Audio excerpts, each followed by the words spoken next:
sempre traz-nos surpresas. Mas estamos começando. O entrevistado de hoje é Júlio Emílio Braz, escritor, romancista e roteirista, formado em História pelo Unirio e técnico em Contabilidade. É autor de mais de 180 livros e com várias obras premiadas, dentre elas seu primeiro livro, Saguairu, Premiação Jabuti na Literatura Nacional, e o livro Crianças na Escuridão, que ganhou a premiação alemã. Suas obras encontram-se traduzidas em vários idiomas, entre eles o dinamarquês, espanhol, alemão, inglês e italiano. É uma extensa quantidade de obras produzidas que tratam das mais diferentes temáticas, como o dia a dia na adolescência, drogas, gravidez, sexualidade, tráfico de drogas, miséria, preconceito e discriminação, esportes radicais, dentre outros temas. Júlio, obrigado pela generosidade de ter aceitado o nosso convite. Não é generosidade. Primeiro que assim, não é generosidade, porque eu pessoalmente sou um tagarela, adoro falar, né? Segundo que assim, muitas vezes é chato falar isso no início da palestra, geralmente eu falo quando é presencial, eu falo no final, porque cada vez que eu bato papo com alguém, eu saio com subsídios para mais um livro. Então, de repente, você fica aqui falando e alguém fala alguma coisa que provoca a produção de um livro, né? Não tem criação do nada, você cria a partir de alguma coisa. Perfeito, nós ficaríamos muito felizes se saia um livro daqui, desse momento. Como mediador, nós temos o Amarildo Brilhante, acadêmico na pós-graduação pela Unifesp, Universidade Federal de São Paulo, em Literaturas e em Língua Portuguesa. Escritor, professor e membro da Academia Araçatubense de Letras. Hoje, o nosso entrevistado é um dos gigantes da literatura infanto-juvenil, um dos mais destacados da nossa literatura brasileira na atualidade, o senhor Júlio Emílio Braz. Podemos retirar o senhor, Júlio? Com certeza, o senhor era meu pai, né? O seu Sebastião Braz é que era o Braz da família. Depois que ele morreu, todo mundo aqui é Júlio, Marcelo, pega até mal, né? Certo. Júlio, é um grande prazer recebê-lo aqui, né? É uma satisfação muito grande, você não tem ideia, né? A gente sabe da importância que você é hoje para a literatura. Então, nós vamos bater um bate-papo aqui, eu creio que será um bate-papo muito gostoso, né? Eu quero agradecer muito, muito a tua presença por ter aceito o nosso convite. Eu apresento também... Pode falar, Júlio. Não, só isso, né? Não é nenhum favor, não. Estamos aqui com o maior prazer. Eu apresento também a professora Sueli Garcia, que é formada em Pedagogia, Letras, com especialização pela USP, e professora com experiência em gestão escolar. E aí nós estamos, Júlio, com 4 alunos que eles vão dirigir algumas perguntas para você, né, nesse bate-papo nosso de hoje. E aí eu passo para a professora Sueli para que ela possa apresentar quem são os alunos que vão iniciar, né, a nossa entrevista, nosso bate-papo, e assim eles já iniciarem com as perguntas. Tá bom. Sueli. Sinta-se à vontade, Miguel, para iniciar. Boa tarde. Eu, primeiramente, gostaria de dizer que é uma honra para todos nós ter você aqui presente. E eu queria te agradecer novamente por essa oportunidade incrível de ter essa conversa com você. Eu queria começar te perguntando que, bem, você é um grande escritor e você é um grande escritor negro. E tendo isso em vista, é notável que você tenha um grande papel na representatividade. E eu penso que, tendo esse grande papel, você também tem uma grande responsabilidade. E é isso que eu gostaria de te perguntar. Como é esse processo de lidar com essa responsabilidade? Na verdade, eu procuro não pensar nisso, porque senão eu vou ficar meio... até quando aparecem uns autores novos, né, assim, que fica com essa história de mestre para lá, mestre para cá, eu procuro fugir, sai logo dizendo que eu não sou mestre Yoda, nem nada parecido, eu não estou afim dessa coisa de mestre, que eu me sinto um verdadeiro monstro tibetano nessa hora. Até porque, como lá diz o Homem-Aranha, com grandes poderes vem grandes responsabilidades, né? E eu, assim, eu me sinto muito tranquilo, eu gosto do que eu faço, faço assim, olha, mas não tem essa pretensão, sabe? Nem de dar... Muita garotada, quando você vai na escola, eles vêm com aquela conversa, né? A pergunta já é padrão. A primeira que eu ouço, qual é a mensagem do meu livro? Eu já vou dizendo que a mensagem não é nenhuma, porque eu não sou carteiro para começo de conversa. O autor minimamente inteligente, ele não bota a mensagem no livro, ele faz com que o leitor encontre as mensagens que ele não colocou, porque essa é a grande, digamos assim, sacação da literatura. Não é eu chegar e te dar pronto e acabado, né? Vai, aqui, tá aqui pronto, pode comer, pode beber. Não, é exatamente o contrário. É você, a partir da sua imaginação, porque, na verdade, é um texto literário, é um jogo de imaginários, é o meu quando escrevo, mas é fundamentalmente o seu, porque, na verdade, e vou ser sincero, eu acho que quem viaja mesmo na maionese é o leitor. É ele que quanto mais se deixa absorver pela literatura, mais ele fantasia, né? Eu tenho o meu potencial de fantasia, mas ele é insuficiente. Tem coisas que, ao longo da minha carreira, eu vi que são muito engraçadas e algumas até preocupantes, viu? Recentemente, eu recebi um Instagram de uma menina que ela gostou, diz ela lá do Rio Grande do Sul, que ela gostou tanto do meu livro, mas gostou tanto que ela tatuou uma frase do livro no braço. Eu falei, putz, já começou a ficar complicado. E aí ela falou ainda por cima assim, porque o livro ele é narrado em primeira pessoa e parece que é alguém contando a sua vida, parece um livro autobiográfico. Ela virou para mim e fez a pergunta mais assustadora do universo. Só tem notícias da família do Lucas? Eu falei, caramba, e agora? Ela está achando que a família existe. Não existe família do Lucas. Porque nunca existiu o Lucas, ele é todo inventado. Né? Então, nessas horas eu fico meio preocupado, cara, sabe? Porque, assim, a gente está manipulando palavras, mas essas palavras ganham concretude na cabeça do leitor. Então, eu tenho, assim, uma preocupação muito grande, porque as pessoas, é uma coisa que me incomoda, sabe, assim, a gente percebe que uma coisa muito diferente, o Mamarildo vai entender, a Sueli vai entender, nós somos de uma outra geração e a gente tinha um contato muito grande com o outro, sabe? Colegas, amigos, turma, galera, professores, alunos, a gente sempre tinha muita gente por perto. E hoje uma coisa que cria uma grande dificuldade é que a maioria da garotada, por várias razões, no mundo, não é só no Brasil, elas estão muito sós. Eu comigo mesmo. E isso cria, mais cedo ou mais tarde, em alguns, cria aquela necessidade de ter alguém. E esse alguém, muitas vezes, pode sair de um livro, e esse alguém pode não existir. E aí você cria toda uma fantasia que pode redundar em coisas assustadoras. Eu realmente tenho uma preocupação. O autor, o músico, o escritor, o pintor, o artista, de maneira geral, até o professor mesmo, ele tem um certo poder, uma certa ascendência sobre aqueles que estão à sua frente, né? Aquela coisa do Pequeno Príncipe, né? Que você é responsável por aquilo que cativa. E nós cativamos, né? Então, eu tenho muita preocupação quando eu vou escrever um texto, e cada vez mais, né? Porque quando eu comecei, eu era jovem, então ninguém vai ligar para mim, eu sou um zero à esquerda, então eu vou mandar ver no que eu escrevo. Só que agora, muita gente lê meus livros, e com essas lives, eu estou descobrindo uma coisa meio assustadora. Muitos dos meus antigos leitores hoje são professores, entendeu? E tem novos leitores que veem coisas nos meus livros muito importantes para eles. Então, realmente, querendo ou não, você acaba virando meio que monge, viu? Monge tibetano. Os caras começam a ler o que você está escrevendo como se fosse, assim, sabe? Muito importante. E é importante, a palavra é importante, mas a manipulação da palavra por sua parte é muito mais importante que por mim. Eu não quero manipular pessoas, eu quero que as pessoas se manipulem.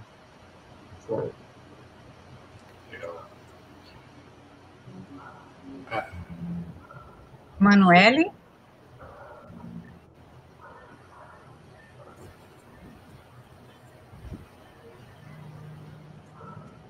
Bom, eu também queria agradecer pela oportunidade de estar aqui. Uhum. Eu gostei muito quando eu recebi. E então, vamos para a pergunta.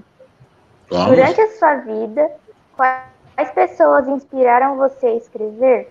Você poderia comentar suas experiências com as obras premiadas? Vamos lá. Vamos por parte. As pessoas... a minha história é meio engraçada, viu? Tem hora que eu fico pensando que, na verdade, eu sou personagem de um... Estou me sentindo um verdadeiro Matrix. E eu estou achando que estou numa realidade e estou em outra. Porque, assim, se você parar para pensar, minha vida é meio estranha, porque os meus primeiros incentivadores na leitura eram duas analfabetas. Né? É um contrassenso, né? Você ser incentivado a ler por alguém que não sabe ler. Era a minha mãe, né? E vai ficar mais engraçado ainda. Fica sentado aí que tu vai ver. Entendeu? A minha mãe, que só sabia escrever o nome, e minha tia, que nem isso sabia. E o mais engraçado, que agora vai ficar mais ficcional ainda, as duas tinham o mesmo nome, Geralda. Minha mãe era, assim, enlouquecida por leitura, sabe, assim, e por escola. Escola, então, nossa, que você queria ver minha mãe enlouquecer, é botar os pés dentro da escola, né? E aí a minha mãe, ela achava que ler era importante, educação. Tinha uma frase que ela repetia o tempo todo, quando a gente não estava muito afim de ir para a escola, ela ficava no meu ouvido da minha irmã, assim, tudo que eu posso dar para vocês é educação, tudo que eu posso dar para vocês é educação. Depois de ouvir isso 457 vezes, a gente corria para a escola, porque senão ela continuava falando, né? E, nossa senhora. E aí lá vamos nós. E assim, um dia eu nasci em Minas Gerais, mas eu vim muito cedo para o Rio de Janeiro, né? E eu fui morar entre vários lugares numa comunidade, numa favela chamada Favela da Maré, e não tinha nada para fazer lá, né? Nem televisão eu tinha. Um dia apareceu um homem, sei lá o que ele foi fazer lá, vendendo livros na favela. E minha mãe passou uma conversa nele, porque ele queria vender à vista. E à vista, sem chance. A minha mãe passou uma conversa nele e começou a vender a perder de vista, né? E foram os primeiros livros que eu ganhei. Só que, como eu falei, minha mãe era analfabeta. Então, ela comprava o livro mais pela belezura da capa, por exemplo, do que pelo conteúdo, né? Uma vez ela comprou uma capa. Júlio, deixa eu só fazer uma interferência. A sua mãe, ela não tinha esse conhecimento das letras, né? Uhum. Mas eu percebo, assim, que ela era uma mulher que, embora tivesse essa privação das letras, ela refletia em você que você fosse uma pessoa de destaque na sociedade. Então, sim, com por certeza. isso que ela te influenciava tanto e te empurrava tanto a crescer através da educação, né? E eu tenho certeza que hoje você é muito grato por isso, né? Porque não tenha dúvida. Isso foi fundamental para que você pudesse ser o que você é hoje, né? Sim. Eu sou a minha mãe sem tirar nem pôr, né? Fora a sexualidade, né? O resto eu sou a minha mãe, porque assim, ela compensava a educação formal com a sabedoria que, assim, de fazer o queixo para ele lá bater no chão, né? Ela, a rainha das frases, assim, ela que parecia ser a mestre, né? Porque toda hora tinha uma frase para todas as ocasiões. Uma das primeiras que ela disse para mim foi muito hilária, porque na época eu não entendi nada, mas depois eu fui entendendo e cada vez mais eu entendo. Ela dizia que pobre tem que ter pelo menos imaginação. Aí eu, né? Estava naquela fase dos 5, 7, da perguntação interminável, né? Eu fui lá e perguntei, né? Por quê? Ela falou, porque pobre não tem mais nada, se não tiver imaginação, tá ferrado. Tem que ter pelo menos isso, né?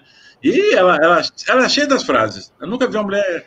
A minha esposa falou que eu tenho que parar uma hora dessa aí para juntar todas as frases, vai dar milhares de livros, porque eram incontáveis, né? Então, assim, ó, ela comprava os livros, né? Uma vez ela comprou uma enciclopédia médica, só porque a capa era bonita, dura, sabe? Eu e minha irmã ficamos boiando, porque não servia para nada. Eu tinha 7, ela tinha 5, não ia rolar nada. Né? Mas aí serviu para você fazer o desenho da célula, né? Na escola. Isso, rapaz, o famoso desenho da célula, porque ela nos deixava... quando a gente já falava esse livro a gente não entende, eu falava, um dia ele será útil. Né? Aí foi, como você falou, no 7º ano, a professora de ciências pediu o desenho de uma célula. Aí eu lembrei que, folheando o livro, eu vi uma célula. Aí eu comprei a cartolina branca, botei o livro em cima da mesa e fiquei copiando. Quando ela passou na sala, não teve jeito, né? Ela falou a famosa frase, eu não disse que um dia ia ser útil. Né? Então, ela era assim, então ela comprava. E tinha a outra Geralda, que era a irmã mais velha do meu pai. Essa também era analfabeta, era empregada doméstica, daquelas que ficavam o tempo todo na casa do patrão, e os patrões eram pessoas muito cultas, sabe? Eles compravam tanto o patrão, que era o médico, como a esposa e os 3 filhos, liam muito. Só que como eles liam muito, ficavam muitas vezes cheios de livros, eles costumavam dar ou jogar fora.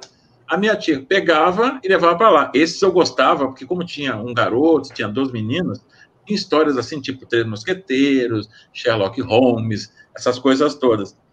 Esses foram os meus primeiros incentivadores. Os próximos incentivadores foram as minhas professoras, porque quando eu cheguei na escola, eu já sabia ler. Né? E aí a coisa foi mais rápido para mim. Eu aprendi a escrever rapidinho e já sabia também somar e diminuir, pelo menos. Né? E aí começaram coisas como ditados, redações, e as redações eu virei meio assim que o campeão da minha professora de português. Toda vez que tinha um concurso entre as escolas eu era chamado, aí ganhava presentes bobos, presentes interessantes, presentes fantásticos, e um que muito fantástico que mudou a minha vida foi que eu nem ganhei, porque eu não estava afim de fazer, sabe?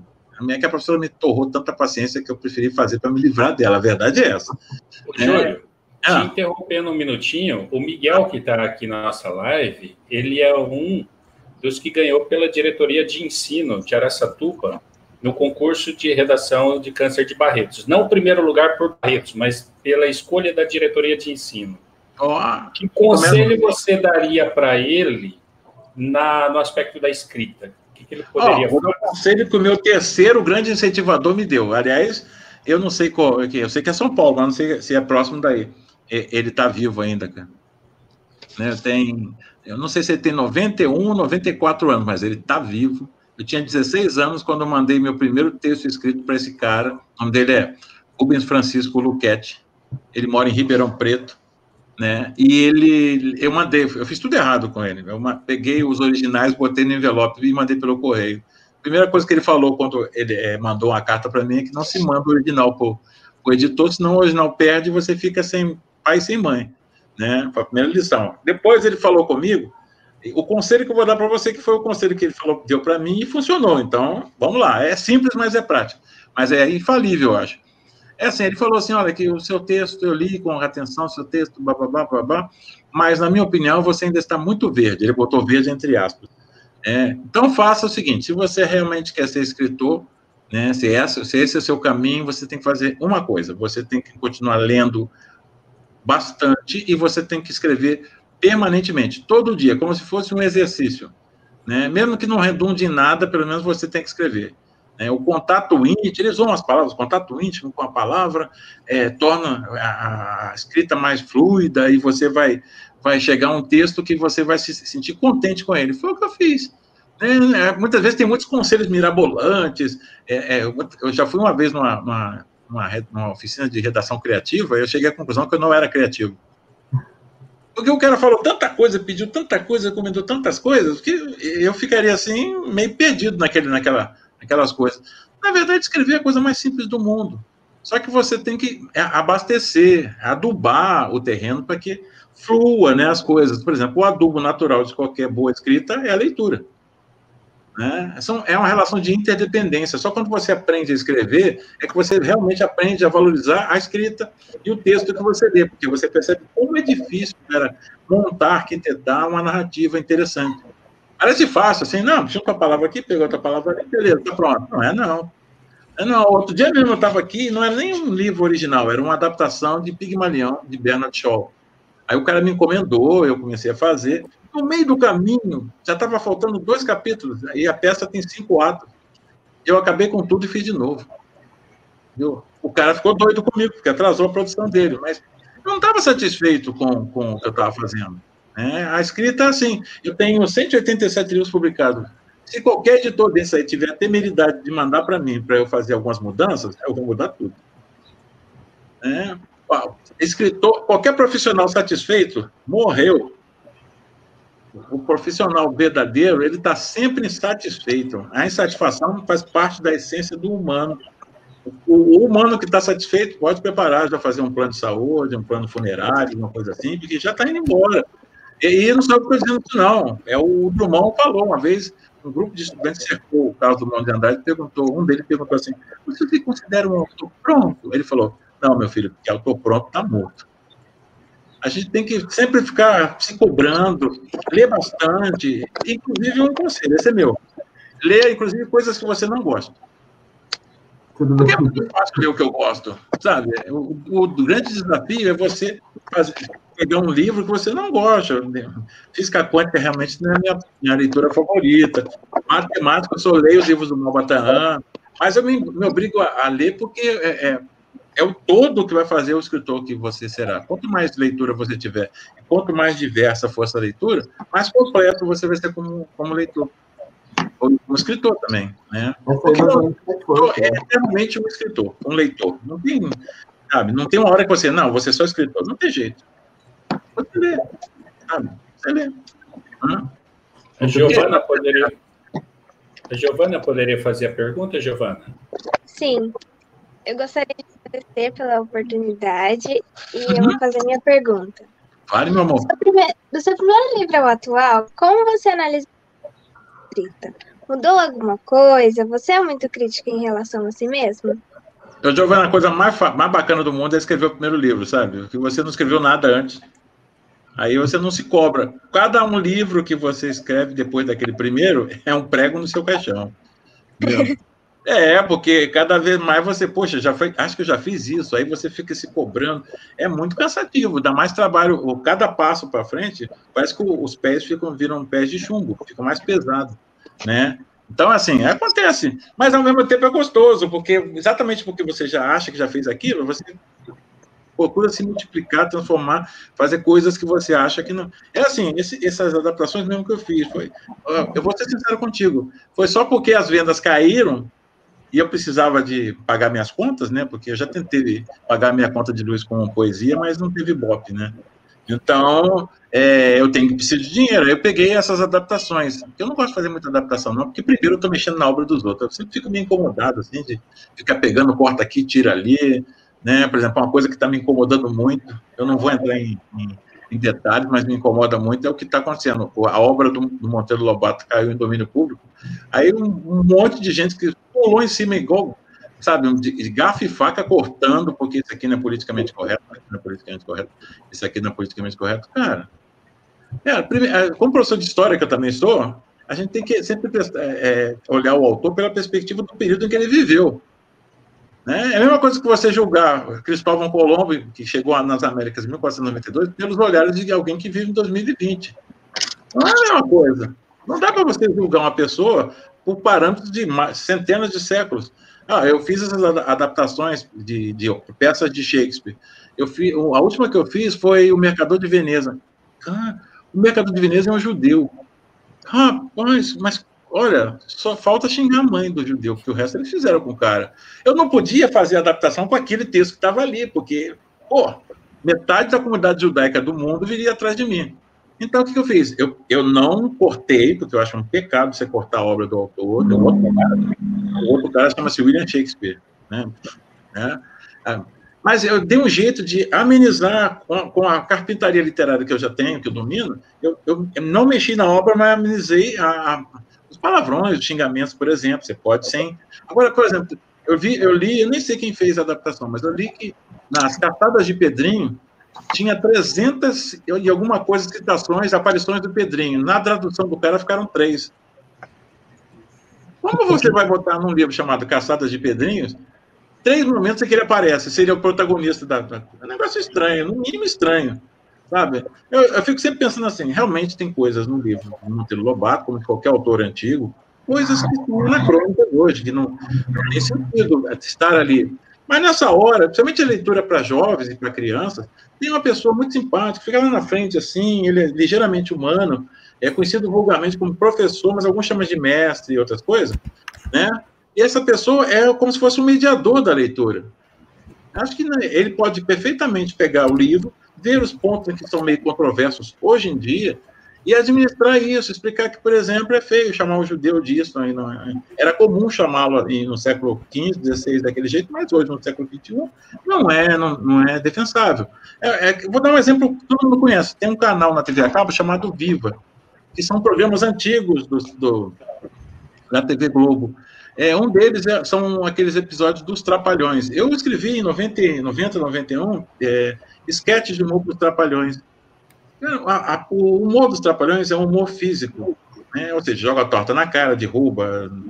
E hoje você vê, ele é totalmente politicamente incorreto. É muito sexismo, é piadas raciais, piadas religiosas. Ou seja, naquele 1990, 1980, até 1995, aquele tipo de humor era absolutamente normal, corriqueiro. Hoje não pode mais, por várias razões, porque tem grupo de tudo, praticamente. Sabe? Então, você tem que encontrar uma outra maneira de fazer humor. Não é deixar de fazer humor, mas encontrar outro jeito. Mesma coisa, você não pode... eu não gosto dessa coisa de ficar cortando obra dos outros. É a mesma coisa na minha... De vez em quando tem algum editor que fala assim, você não quer dar uma atualizada no seu livro? Eu fico imaginando o Vitor Hugo, né, lá na época dele. Olha, essa história do Corcunda de Notre Dame, então, sabe, não dá para dar uma atualizada, diminui a corcunda, bota o olho direitinho, não fica aquele olho um apontando para o leste, outro para o sul, para o oeste. Não, cara, isso é uma obra. O Corcunda de Notre Dame é aquilo ali. Se você não gostar, lamento. Mas ele tem que ser aquilo ali. Não adianta modernizar, não existe modernizar. Eu fico imaginando um católico, um evangélico, alguém chegar para ele e falar assim, vamos modernizar a Bíblia? Por favor, né? E como muçulmano fica pior ainda. Você fala, vamos dar uma modernizada nesse Corão aqui, que, pô, tá esquisito. Não existe isso. Né? A gente tem que respeitar a obra e contextualizá-la. Para isso existe o professor, existe o bibliotecário, existe um monte de gente. Não é sair cortando. Né? Acho feio isso. Tá?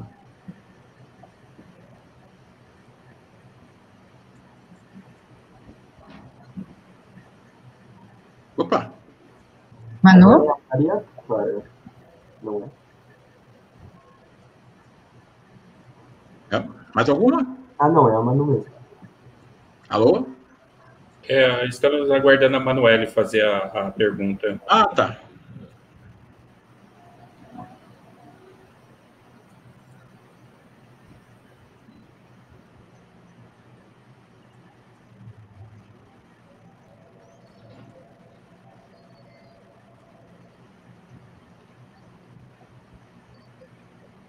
Se tiver com dificuldade, eu adianto para você, Manuel.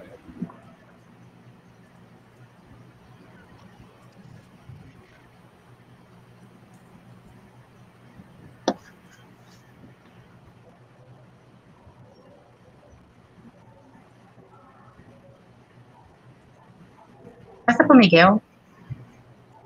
Vai lá, Miguel. Eu pergunto no lugar dela? Não, é sua pergunta mesmo. Ah, tá. Júlio, você poderia citar alguns escritores negros ao longo da história que você acha que todo mundo deveria ler? E eu gostaria de saber quem ilustra seus livros. Quem? Quem ilustra seus livros. Ah, tá. Olha, antes de qualquer outra coisa, qualquer outro autor que eu vá citar, você pode botar no seu caderninho aí, Lima Barreto. Né? Na minha opinião pessoal, não é o melhor escritor. Existe o onipresente Machado de Assis, que ele é complicado você... Primeiro, se você quer dizer assim, qual os melhores escritores negros do Brasil? Você tira o Monteiro Machado de Assis, deixa ele aqui, e agora vamos julgar os melhores, porque ele é fora de... Se ele falasse inglês e morasse em Londres, né, ele estaria no mesmo nível de Dickens e outros grandes autores ingleses. O problema dele é que ele falava português, né? Português é uma língua complicada, viu? Ainda bem que existe o Brasil, que senão o português seria parecido com o esloveno, croata, uma língua que poucos povos falariam. Né? O Brasil é que dá alguma relevância ao português. Então, assim, Lima Barreto é um autor que eu... Gozado, que foi um autor que eu não descobri na infância nem na adolescência, eu fui descobrir na vida adulta, mas eu fiquei apaixonado tanto pela escrita dele, como pela a coragem das abordagens que ele fez. Tem livros dele. Você quer conhecer o Brasil como ele é hoje, tem que ler pelo menos um livro de Lima Barreto, ou algum conto dele, porque ele era um analista muito crítico sobre o Brasil, não só em relação à questão racial, mas no Brasil como um todo, né? Outros autores muito legais, por exemplo, um cara que eu gosto muito, apesar da poesia ser muito difícil, pouco lida, é Cruz de Souza, né? É um grande poeta negro, um dos 2 melhores poetas negros do mundo, simbolista, né? Mas como ele é brasileiro, pouca gente conhece, tem muita gente que fala que leu, mas conhecer mesmo não conhece, né? Deixa eu ver mais aqui. Eu também gosto de falar de livros, né? Recentemente eu fui em Porto Alegre e li um autor chamado Jefferson Tenório. Ele é professor da Universidade Federal de lá e tudo, o cara é muito bom, né? Também tem como poeta... Tem um escritor aqui no Brasil, que ele não é um grande autor, mas foi um bom autor de literatura infanto-juvenil e foi também um bom autor de história. Ele era historiador, que é o João Rufino. Né? Tem a Conceição Evaristo, que ainda está entre nós, né? A dona Geni Guimarães, que muitas vezes a gente pensa assim, eu tenho 187 livros, muita gente tem a tendência de acreditar que o autor é bom porque tem 487 mil livros. Não, tem autores que fizeram 1 ou 2 que são fantásticos. A Geni Guimarães praticamente foram 1 ou 2, um pouco mais, um pouco menos. Mas foram livros, assim, muito importantes, né, tanto na temática como na escrita, na carpintaria da escrita. Esses são alguns autores, né, que eu conheço e gosto, negros. Na verdade, assim, é engraçado que nunca houve grandes autores, assim, uma quantidade muito grande de autores negros no Brasil, por várias razões, né? Sabe, até a questão histórica, né? Historicamente, diferentemente dos Estados Unidos, o negro brasileiro não tinha acesso a nenhum tipo de educação, né? E a libertação dos escravos foi feita como a maioria das leis são feitas no Brasil, né? Eles foram soltos. Então, agora que começaram a aparecer grandes autores negros, né? Esses poucos que eu citei são verdadeiros heróis, né? Deram um murro em ponta de faca, porque tudo conspirava contra. Não só aqui, né, Júlio, mas nos países, né, dos países das comunidades de língua portuguesa, né, a CLT, né, também tem aparecido grandes atores, né, tem o Miyamoto, tem outros moçambicanos também de destaque aí. Sim, gozado que é principalmente moçambicanos, né, já que a gente não tem uma proximidade tão grande com os moçambicanos, porque eles ficam do outro lado do continente africano, mas principalmente eles, né. A Pauline Chiziane. Sim, sim.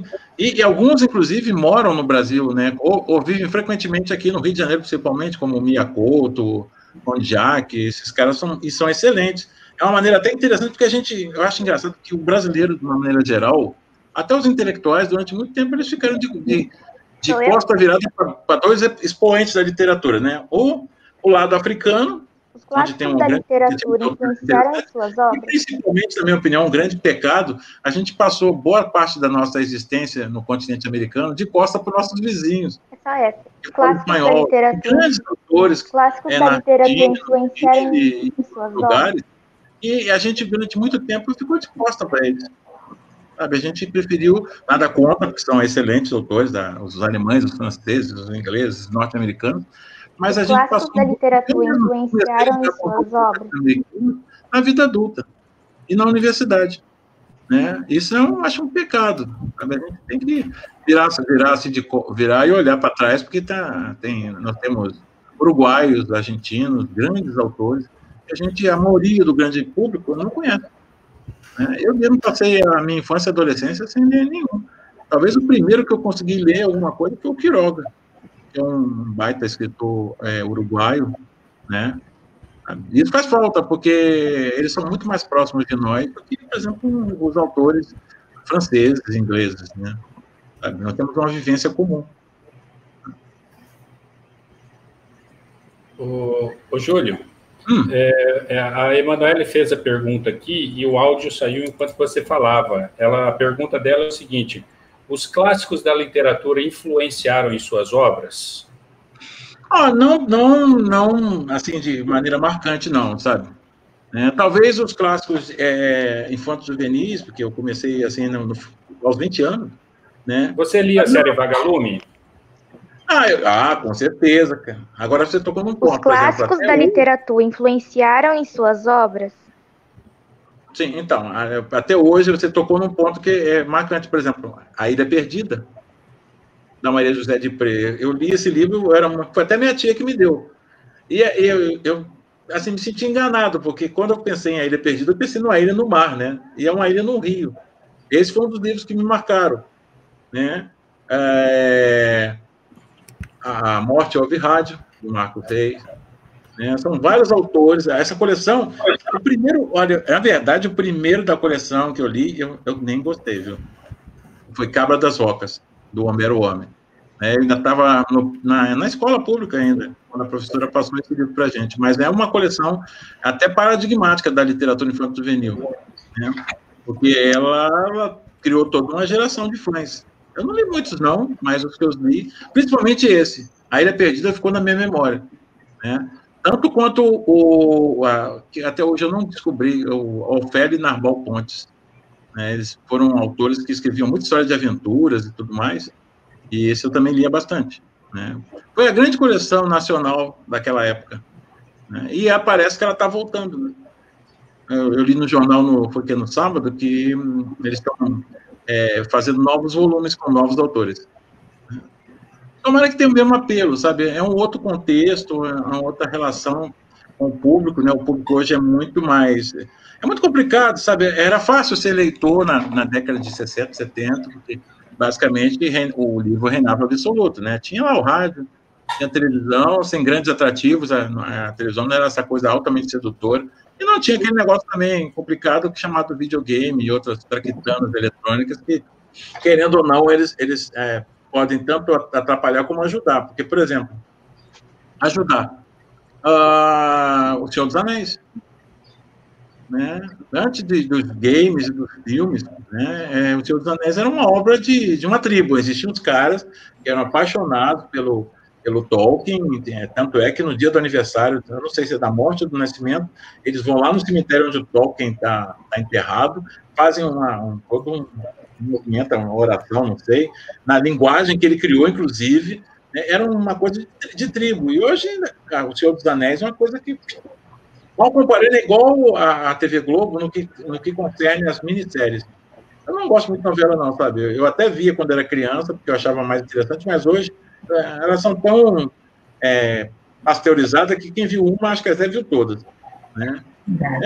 Não tem muita, sei lá, falta alguma coisa. Talvez eu tenha que rever as histórias, por exemplo, as novelas da Janete Claire, do Diagono, e de outros autores da década de 60, 70, para ver em que elas não me seduzem mais, sabe? Eu não me sento para ver uma novela hoje, né? Não aguento ver mais de 3 capítulos. Eu, inclusive, me sinto enganado, porque parece que eu vi 3 capítulos, na verdade, vi um, né? Porque aquele camarada que foi ao banco, ele depois do 3º capítulo, ainda não entrou na agência. É um negócio muito arrastado pro meu gosto. A dinâmica é outra, sabe? Sei lá, né? Então, assim, a Globo, quando começou a fazer minisséries no final da noite, assim, ela reativou livros que não eram grandes livros, né? Riacho Doce, dos Zelinhos do Rego, era uma obra menor do próprio autor, né? A Muralha, de Inácio Silveira de Queiroz, estava até esgotado, há anos que não era publicado. E ao mesmo tempo, ela pegou livros que são difíceis de um leitor comum, como o Grande Sertão Veredas e outros, que são de leituras muito complicadas, e popularizou com a cinematografia. Não é a mesma coisa. Porque o que muitas vezes funciona na imagem, não funciona no texto, e vice-versa, né? Mas, de qualquer forma, ela, em certa medida, criou leitores. Até uma novela que tinha aí, que eu acho que chamava Laços de Família, tinha um personagem que era o Tony Ramos que fazia, ele era dono de uma livraria, né? E aí eles começaram a falar de livros dentro dos capítulos que passavam na livraria. E uma coisa interessante, a Ide Ouro tinha acabado de lançar As Mil e Uma Noites, né? E ele começou a falar nos capítulos da coleção, vendeu uma tiragem inteira em um mês, né? Sabe? Então, assim, a televisão, os games, essas coisas, elas podem fazer uma interação muito boa com a literatura, criando novos leitores, né?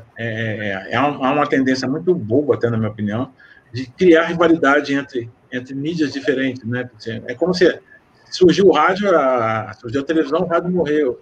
Surgiu a TV a cabo, a televisão normal morreu, né? E não funciona assim. Então, as várias mídias podem interagir para criar, em última análise, o leitor, né? Não precisa ser, não somos rivais, somos amigos, temos o mesmo interesse, pegar aquele cara que está na esquina ali, que não está lendo nem fazendo nada.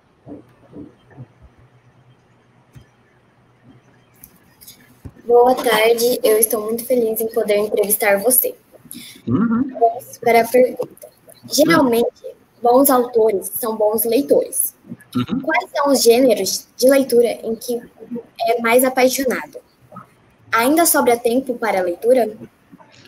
Olha, sobrar não sobra, mas eu arranjo, viu? Porque, por exemplo, se eu puder ir de ônibus, eu não vou de avião, né? Por exemplo, quando eu vou para São Paulo, um homem sensato vai de avião, porque são 40 minutos. Mas, como eu não sou sensato, eu pego um ônibus e gasto 5 horas e 40, né? Aí, dentro do ônibus, eu leio pelo menos metade de um livro, na pior das hipóteses. Quando é pequenininho, eu leio durante a viagem, até Roseira eu já li, né?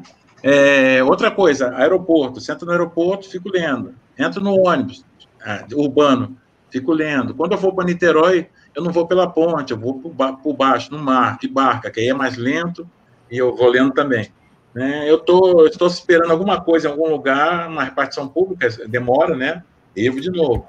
Eu tenho sempre um livrinho na pasta, Né? Agora mesmo eu estou lendo a biografia de um autor que eu sou apaixonado pelo trabalho dele, que é o Jack London, que era um autor norte-americano do início do século XX.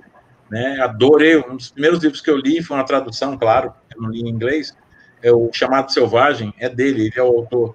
Né? E a vida dele mesmo é apaixonante. Aí eu encontrei uma biografia dele, uma nova biografia, e estou lendo.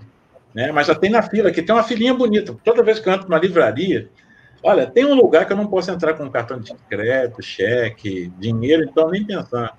Né? Que é livraria. Se o vendedor me deixar em paz, eu levo a livraria inteira. Porque é até bom que ele me incomode. Se eu quero mais alguma coisa, né? Que aí eu compro logo o que eu quero e cai fora. Porque se deixar eu sozinho lá, é muito livro. O Humberto Eco, uma vez, ele deu uma entrevista, ele falou que na época que ele era criança, ele ia na livraria buscar novidades, eram 3 livros. Hoje, quando você vai na livraria buscar novidades, são 300, né? Aí não dá, é complicado. Aí, mas eu compro.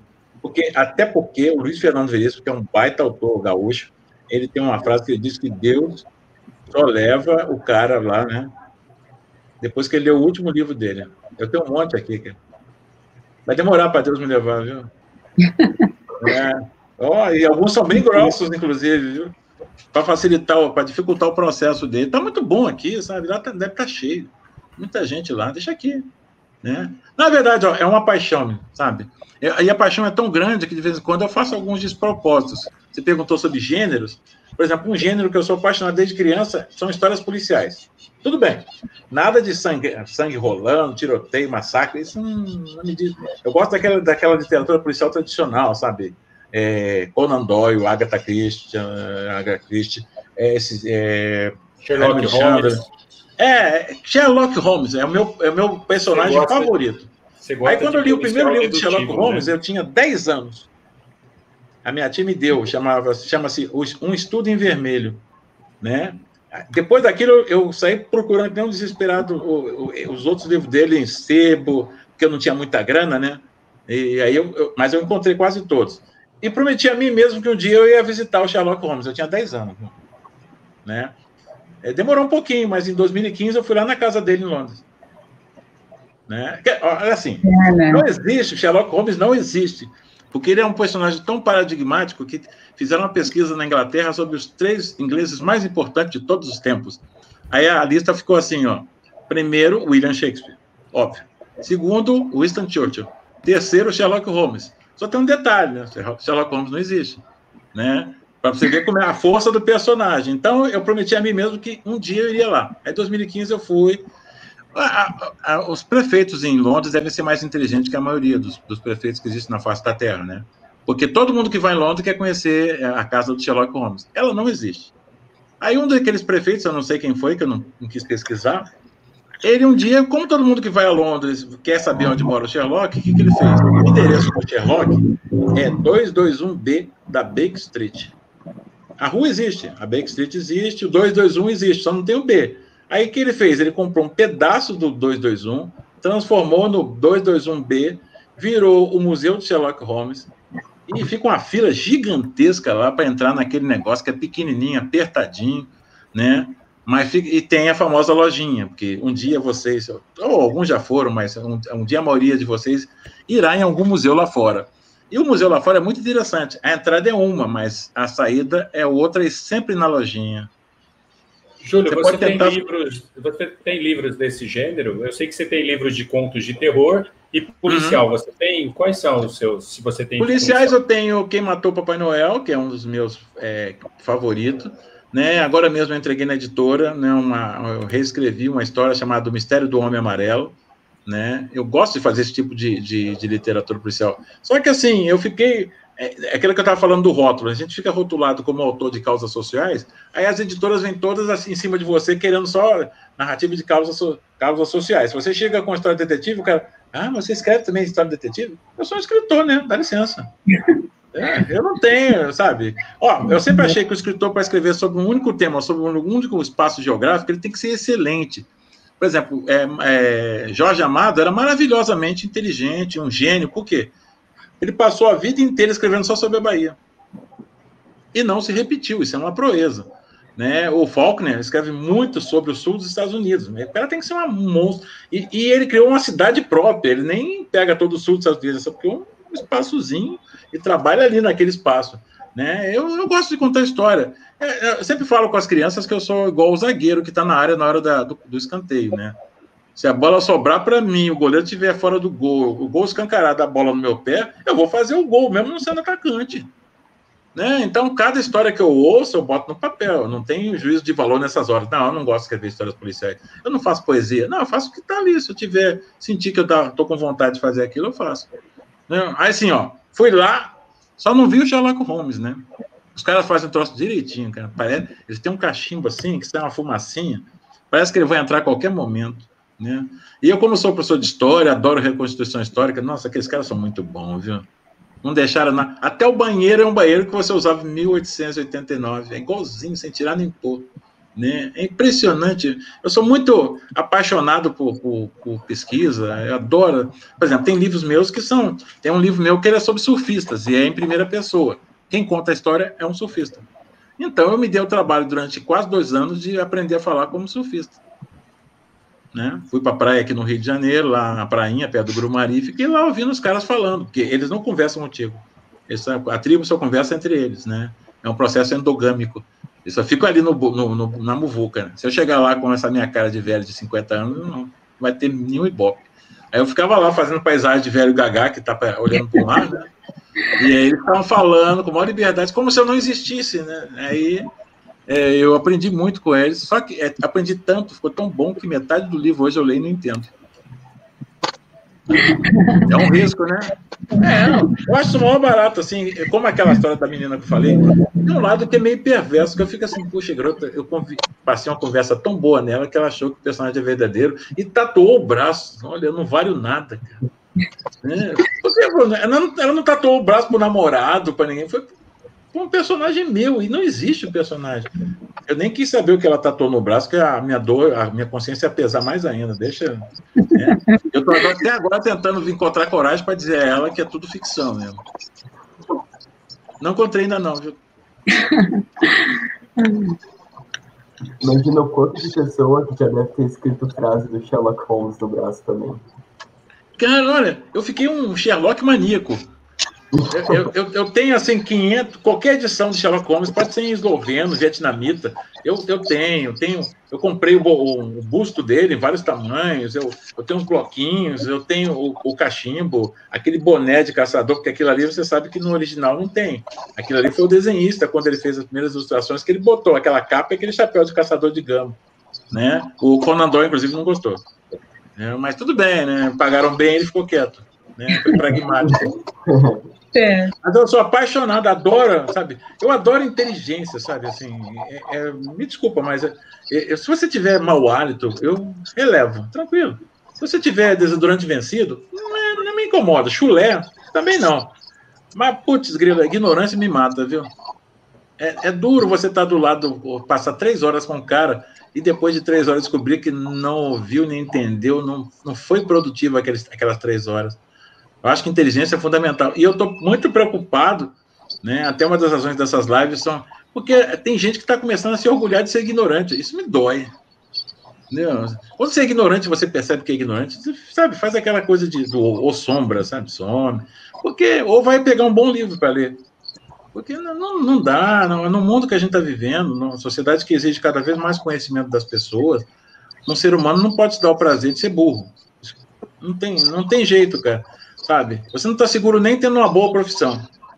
Porque a qualquer momento tem um japonês com insônia lá em Tsukuba que está inventando uma máquina que vai tirar o seu emprego, sabia? Né? Então, assim, você tem que estar preparado para, de repente, dar uma volta de 360 graus na sua existência a partir do conhecimento que você acumula. Aí você fica deitado no armazém igual um gato velho, você não vai conseguir. É impressionante. Conhecimento não é mais uma coisa para item de conversa sofisticada. É a vida dos seres humanos. Os seres humanos relevantes serão, felizmente ou infelizmente, pessoas inteligentes. Né? É Charles Darwin. Charles Darwin é terrível, cara. É sempre a sobrevivência do mais apto. Aí a gente pode inventar um monte de coisinha. Não, o governo vai fazer isso, vai fazer aquilo, vai dar isso para você não precisa se preocupar. Mas na hora H, no frigir dos ovos, é Darwin. Com toda a discurseira que você ouviu dos políticos, você só usa uma palavra, Darwin. Júlio, a Giovana tem uma pergunta para você. Fala, Gê. Para você agora. Sugestão para a utilização de aula. Como você trabalharia e qual livro... picotou a pergunta, não entendi. Ela perguntou que sugestão você deixa para a utilização de seus livros em sala de aula. Porque você tem vários livros. Às vezes os professores vão levar o seu livro para a sala de aula e aí eles se pegam... Você tem uma entrevista que você deu que você fala, por exemplo, do livro de suicídio. Como é difícil para o professor trabalhar uma temática dessa. Aí... A pergunta dela foi o seguinte: que sugestão você deixa para a utilização de seus livros em sala de aula?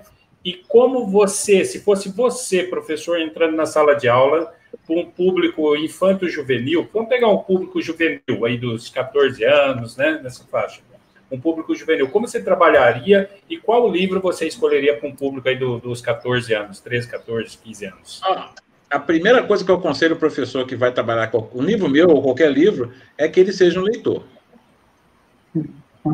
Honestamente, eu vou ter que ser honesto, desculpa, mas ele tem que ser um leitor. Sabe por quê? Porque se ele é um leitor, ele sabe analisar o livro que ele vai usar. Em segundo, por que ele tem que ser um leitor? Porque lendo o livro, analisando criteriosamente o livro que ele vai ler, ele vai escolher um livro adequado porque ele tem que saber outra coisa, ele tem que saber conhecer os alunos com quem ele trabalha.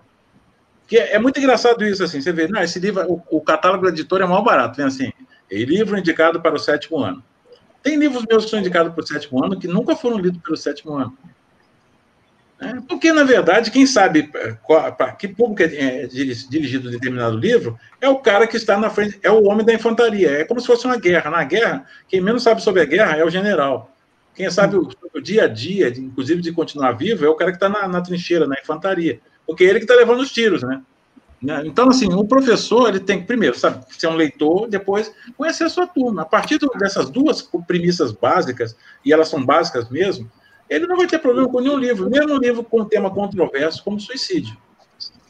Porque eu tenho, esse livro de suicídio, então, tem uma quantidade maravilhosa de polêmicas. Eu lembro que eu fui num colégio chamado exatamente Darwin, lá em Vila Velha, Vitória, é uma rede particular. Menino, numa das palestras, tinha mais pai do que aluno para ouvir a palestra. Todos os pais estavam lá preocupados, uns esperando que eu ensinasse a pedra filosofal para eles lidarem com o filho, caso eles pensassem em pular pela janela. E os outros querendo me matar, porque isso é tema que se dá para uma criança, blá, blá, blá, blá, blá. Nono, na época era oitava série, que hoje é o 9º ano, Então aquele monte de cara. É igual uma vez em Juiz de Fora que tinha um pai lá, furibundo, brabo, um cara de mal esperando por mim.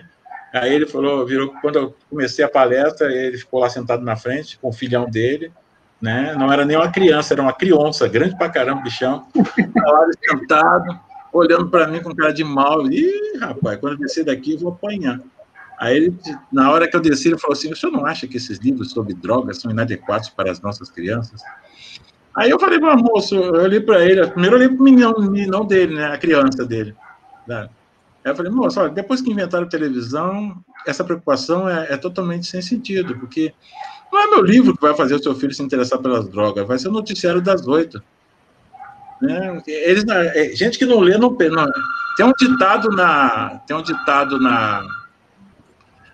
Alemanha, muito conhecido, que diz que o diabo reside nos detalhes. Um cara que lê bastante, ele lê onde não tem palavra nenhuma.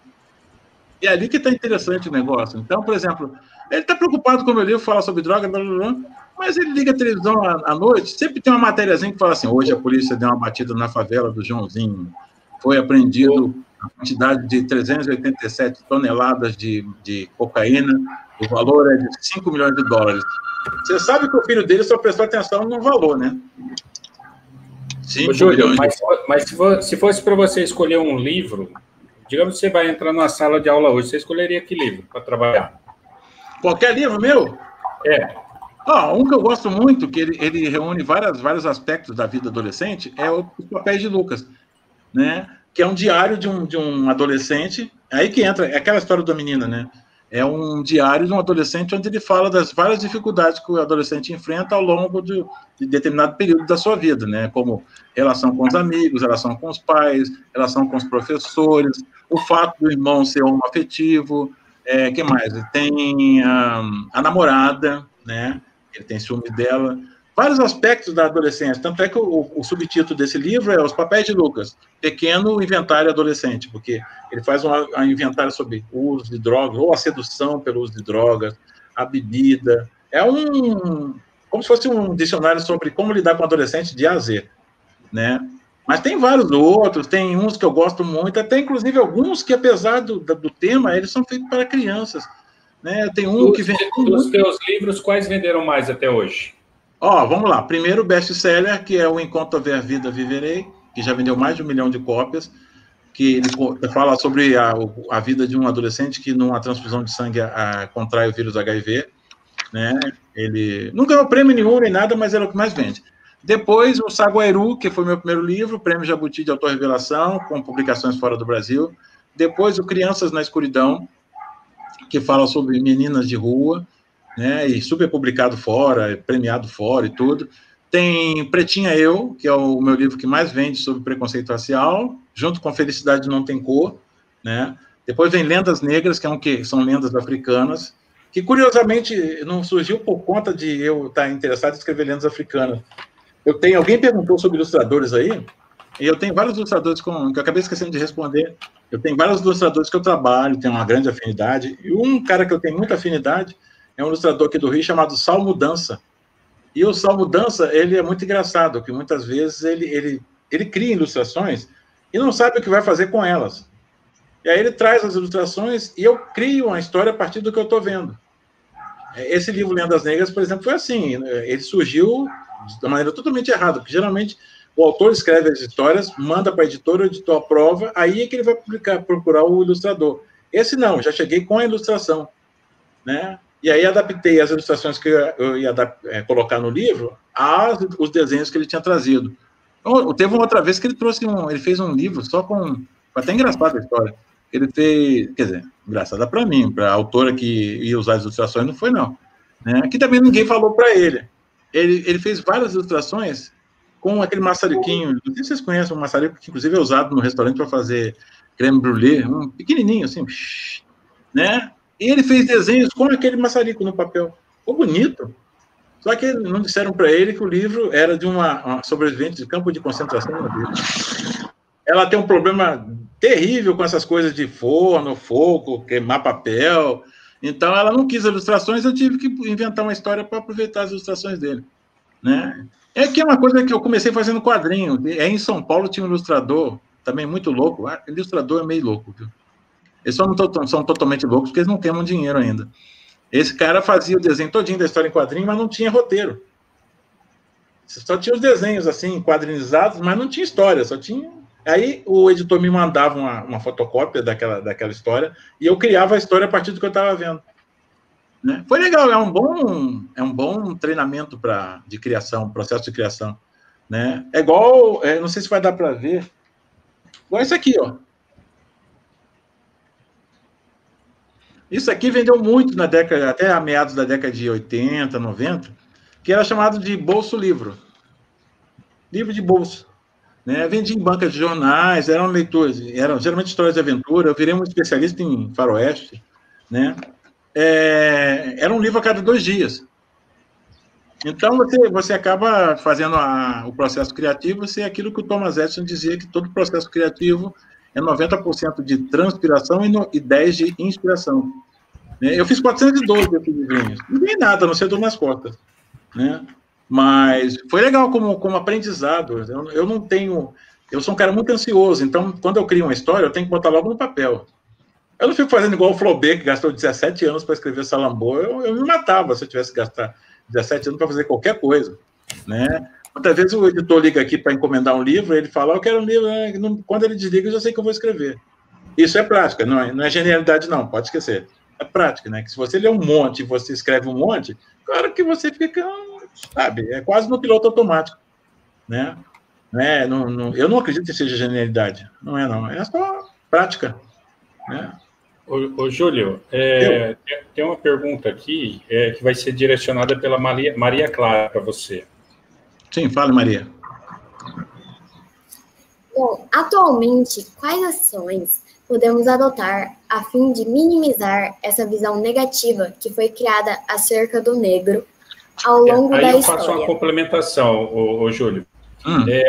No sentido da pergunta político, social, né? O que a gente pode estar fazendo hoje, né, para estar minimizando essa coisa hegemônica, essa coisa da discriminação, do preconceito, sabe? Toda essa coisa que ainda persiste, que eu vejo posicionamento meu, o racismo, o preconceito e a discriminação como uma patologia social, para mim é uma doença. E é uma herança também lá da escravidão, né, que persiste no imaginário das pessoas. Eu vejo que hoje o movimento negro, não sei se é assim que eu posso denominar, está se destacando cada vez mais na literatura, acho isso ótimo, né? A política de cotas também veio para trazer uma grande contribuição para a representatividade, né, e o fortalecimento da identidade negra. Então, assim, nesse sentido, o que você acha que ainda falta fazer, ou politicamente, ou socialmente, ou de outra maneira? O que você acha? Tem leis aí hoje, tem isso, tem aquilo.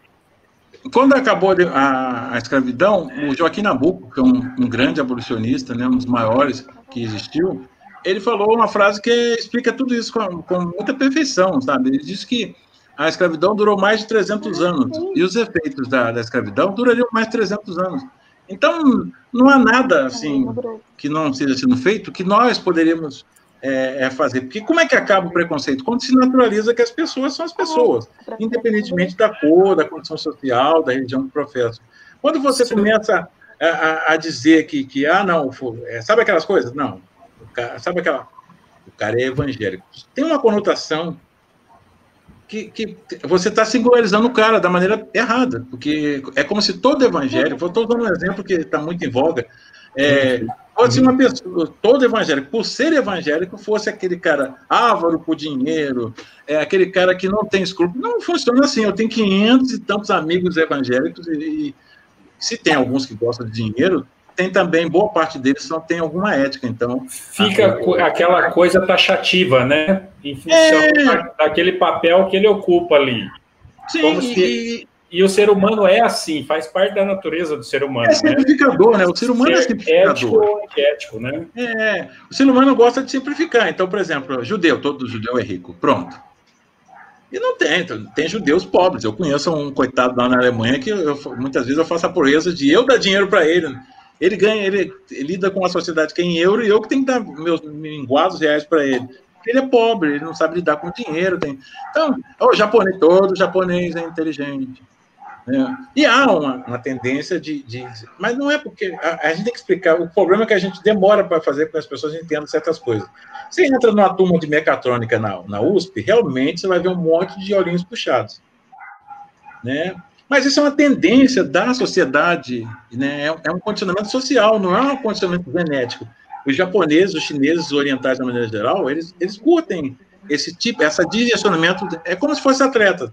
Né? Tem gente que diz assim, não, todo africano é um grande corredor de longa distância. É verdade. Né? Mas, assim, já existiram Paavo Nurmi, né? Emil Zatopek, um era finlandês, e o outro era tcheco.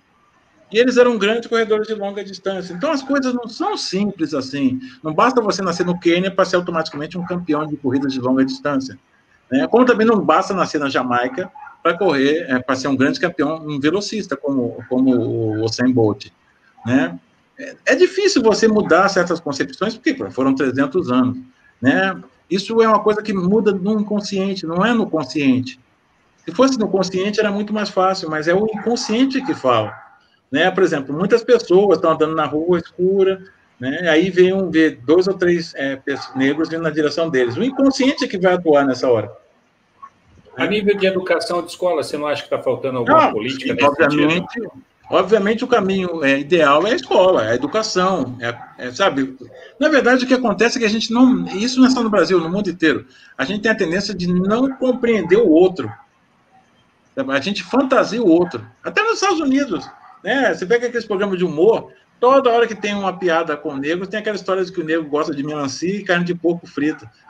Nem todo negro gosta, sabe? Mas você cria... Facilita, é simplificador, olha... O que nós vamos dar para eles comerem?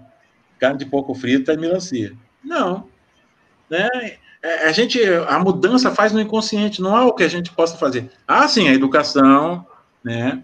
A questão da próprio negro, né? Porque quando o negro...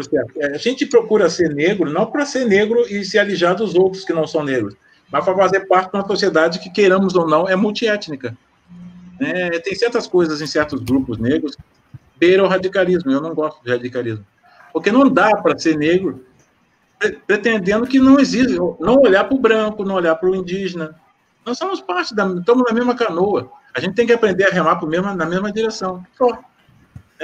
Eu sempre falo que é igual futebol, são 11 jogadores, eles não são amigos. O que eles fazem no campo? Eles se juntam para ganhar o jogo e ele recebeu o pagamento, o bicho.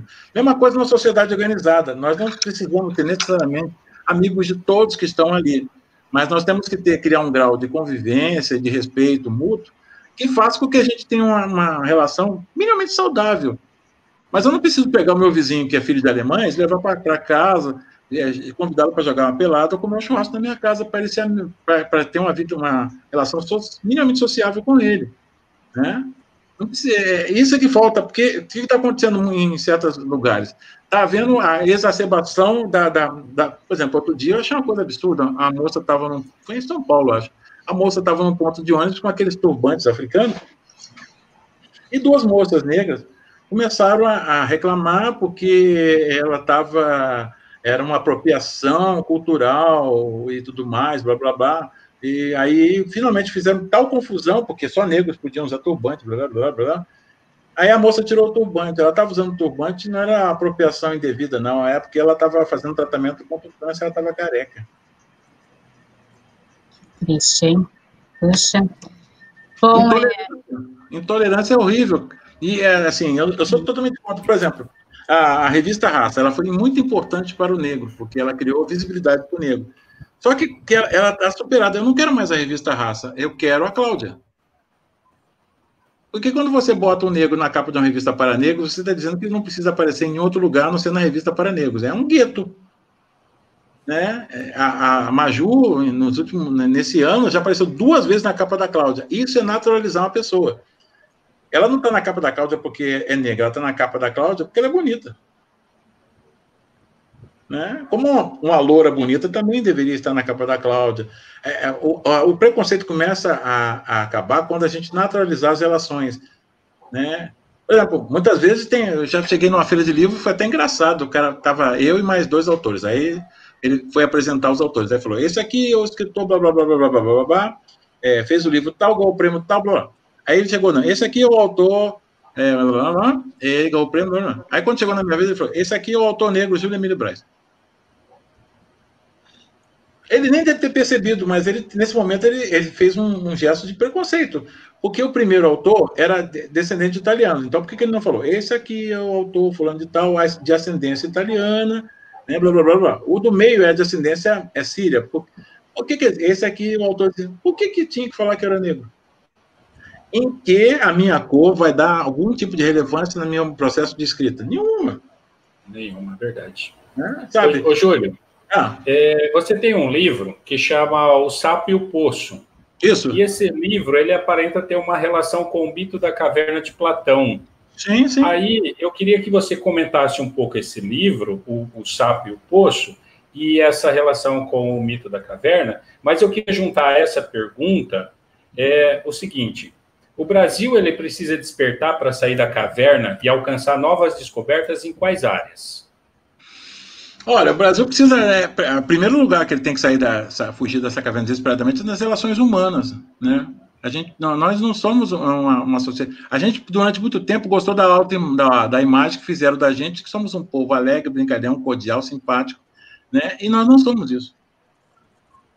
Nós somos iguais a qualquer povo na face da Terra. A gente tem pessoas simpáticas, tem pessoas antipáticas. Esse estereótipo, é igual você chegar no Japão. Tinha um amigo meu que ele é apaixonado pelo Japão, fez português, japonês na universidade, aquela coisa toda. E aí ele estava louco para ir no Japão. E eu tenho um amigo que é descendente de japoneses, né? Ele mora aqui no Rio, um desenhista fantástico, o Júlio Shimamoto. E aí, ele, ouvindo esse meu amigo falando que ele ia chegar no Japão, o Shimamoto perguntou para ele assim, ô Marcelo, você sabe que o Japão já saiu do século XVII há muito tempo, né? Porque o Japão que ele queria ir ver lá no Japão não existe mais, né? É a mesma coisa. Nós temos que assumir que nós somos um povo igual aos outros. Temos algumas especificidades, são mais hospitaleiros, que sabem, né? Talvez, né? Só quem já foi no interior do Rio Grande do Sul e no interior de Minas sabe que a coisa não é muito por aí, não. Tem lugares que o pessoal é meio fechadão mesmo, e é natural também. Você nunca me viu, vai me botar na casa, oferecer a mulher, sabe? O que é isso? Né? Não funciona assim, sabe? Não, somos um povo. A outra coisa é a questão da educação. A gente, olha, infelizmente, muita gente do Brasil finge que educa e outro finge que está sendo educado. Né? E não sei o que aconteceu, nós entramos num período em que todos os mal-educados, todos os intransigentes, todos os intolerantes, todas as almas ruins do universo resolveram se reunir para infernizar a vida das pessoas que querem apenas viver de maneira tranquila e pacata, né? Com direito a ignorâncias, assim, que eu não consigo acreditar que tenha gente que pensa, por exemplo, que a Terra é plana, né? Que, pô, pelo amor de Deus, é uma questão de lógica, entendeu? Né? Não tem muita lógica esse tipo de coisa. Mas tem gente que... E principalmente, essa é uma coisa que me deixa enlouquecido, cara. Agora estamos falando em vacinas e tudo mais, e as pessoas desconfiando que a vacina vai matar e não vai dar... Sabe o que parece? Na África, no norte da África, na Nigéria, eles têm aquele grupo de muçulmanos, extremistas, o Boko Haram, e onde eles dominam, eles proíbem que as crianças pequenas recebam a vacina contra a poliomielite. Então, a região que eles dominam é a região onde tem mais crianças paralíticas, né, na Nigéria. Sabe? Esse tipo de coisa que a gente tem que combater. Não dá mais para a gente ficar à mercê da ignorância das pessoas. Né? Aí eu acho que... a narrativa do sapo e o poço, qual que é a narrativa que você adota? Só para o público saber.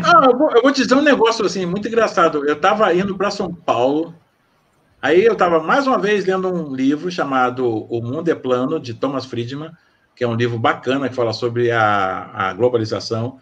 E no meio do livro tinha ele contava uma historinha em 3 linhas, que era a lenda do sapo e o poço, que é uma lenda indiana, mas de origem sânscrita. E eu achei tão interessante, por quê? Porque a minha visão do sapo e o poço é a visão da pessoa que tem medo do mundo. Daquelas pessoas que... esse é exatamente o mundo que nós estamos vivendo. As pessoas estão buscando zonas de conforto, como a internet, as redes sociais, onde você encontra grupos que pensam igual a você. Olha, não tem nada mais assustador do que você viver com 500 pessoas que pensam igual a você. É esquizofrênico. Sabe? A diversidade é uma riqueza que Deus proporcionou a nós, enquanto o normal é a diferença, né? O normal é a diferença, sabe? Já pensou se não houvesse noite, ou se só houvesse sol 24 horas? Mas imagina todo mundo concordando o tempo todo com o que você fala. Tu vai se matar, te garanto. Né?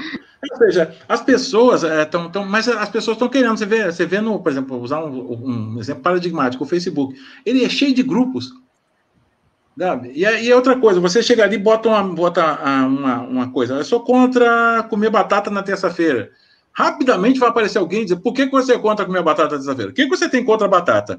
Entendeu? Cara, eu não gosto de batata na terça-feira, meu direito, eu como na quarta, valeu? Não, mas aí o cara, aí já aparece logo o outro dizendo, pô, eu acho que ele tem razão, por que você não quer comer batata na terça-feira? Cara, me deixa em paz, entendeu? E isso é uma coisa, é uma constante do mundo moderno, as pessoas estão ficando, ao mesmo tempo que elas se isolam, elas procuram tribos onde elas serão bem recebidas, é aquela coisa da alcateia de lobos, né? o lobo vai pular em cima dos outros, assim, porque na Alcateia ele é grande. Guardado devido à proporção, é a lógica do linchamento. Sozinho, o cara certamente não mataria aquele outro, mas com mais 10 ele mataria tranquilamente e não teria nenhum remorso. Não? Então, nós estamos criando uma sociedade onde as pessoas estão ficando ao mesmo tempo que elas estão sós, elas estão procurando gente para fazer. Só que não há um contato do olho, do aperto de mão, do abraço. É um bando isolado. Parece uma contradição. É um bando que está sozinho. E, aos poucos, isso está indo para a sociedade. Você anda na rua, você presta atenção nas pessoas.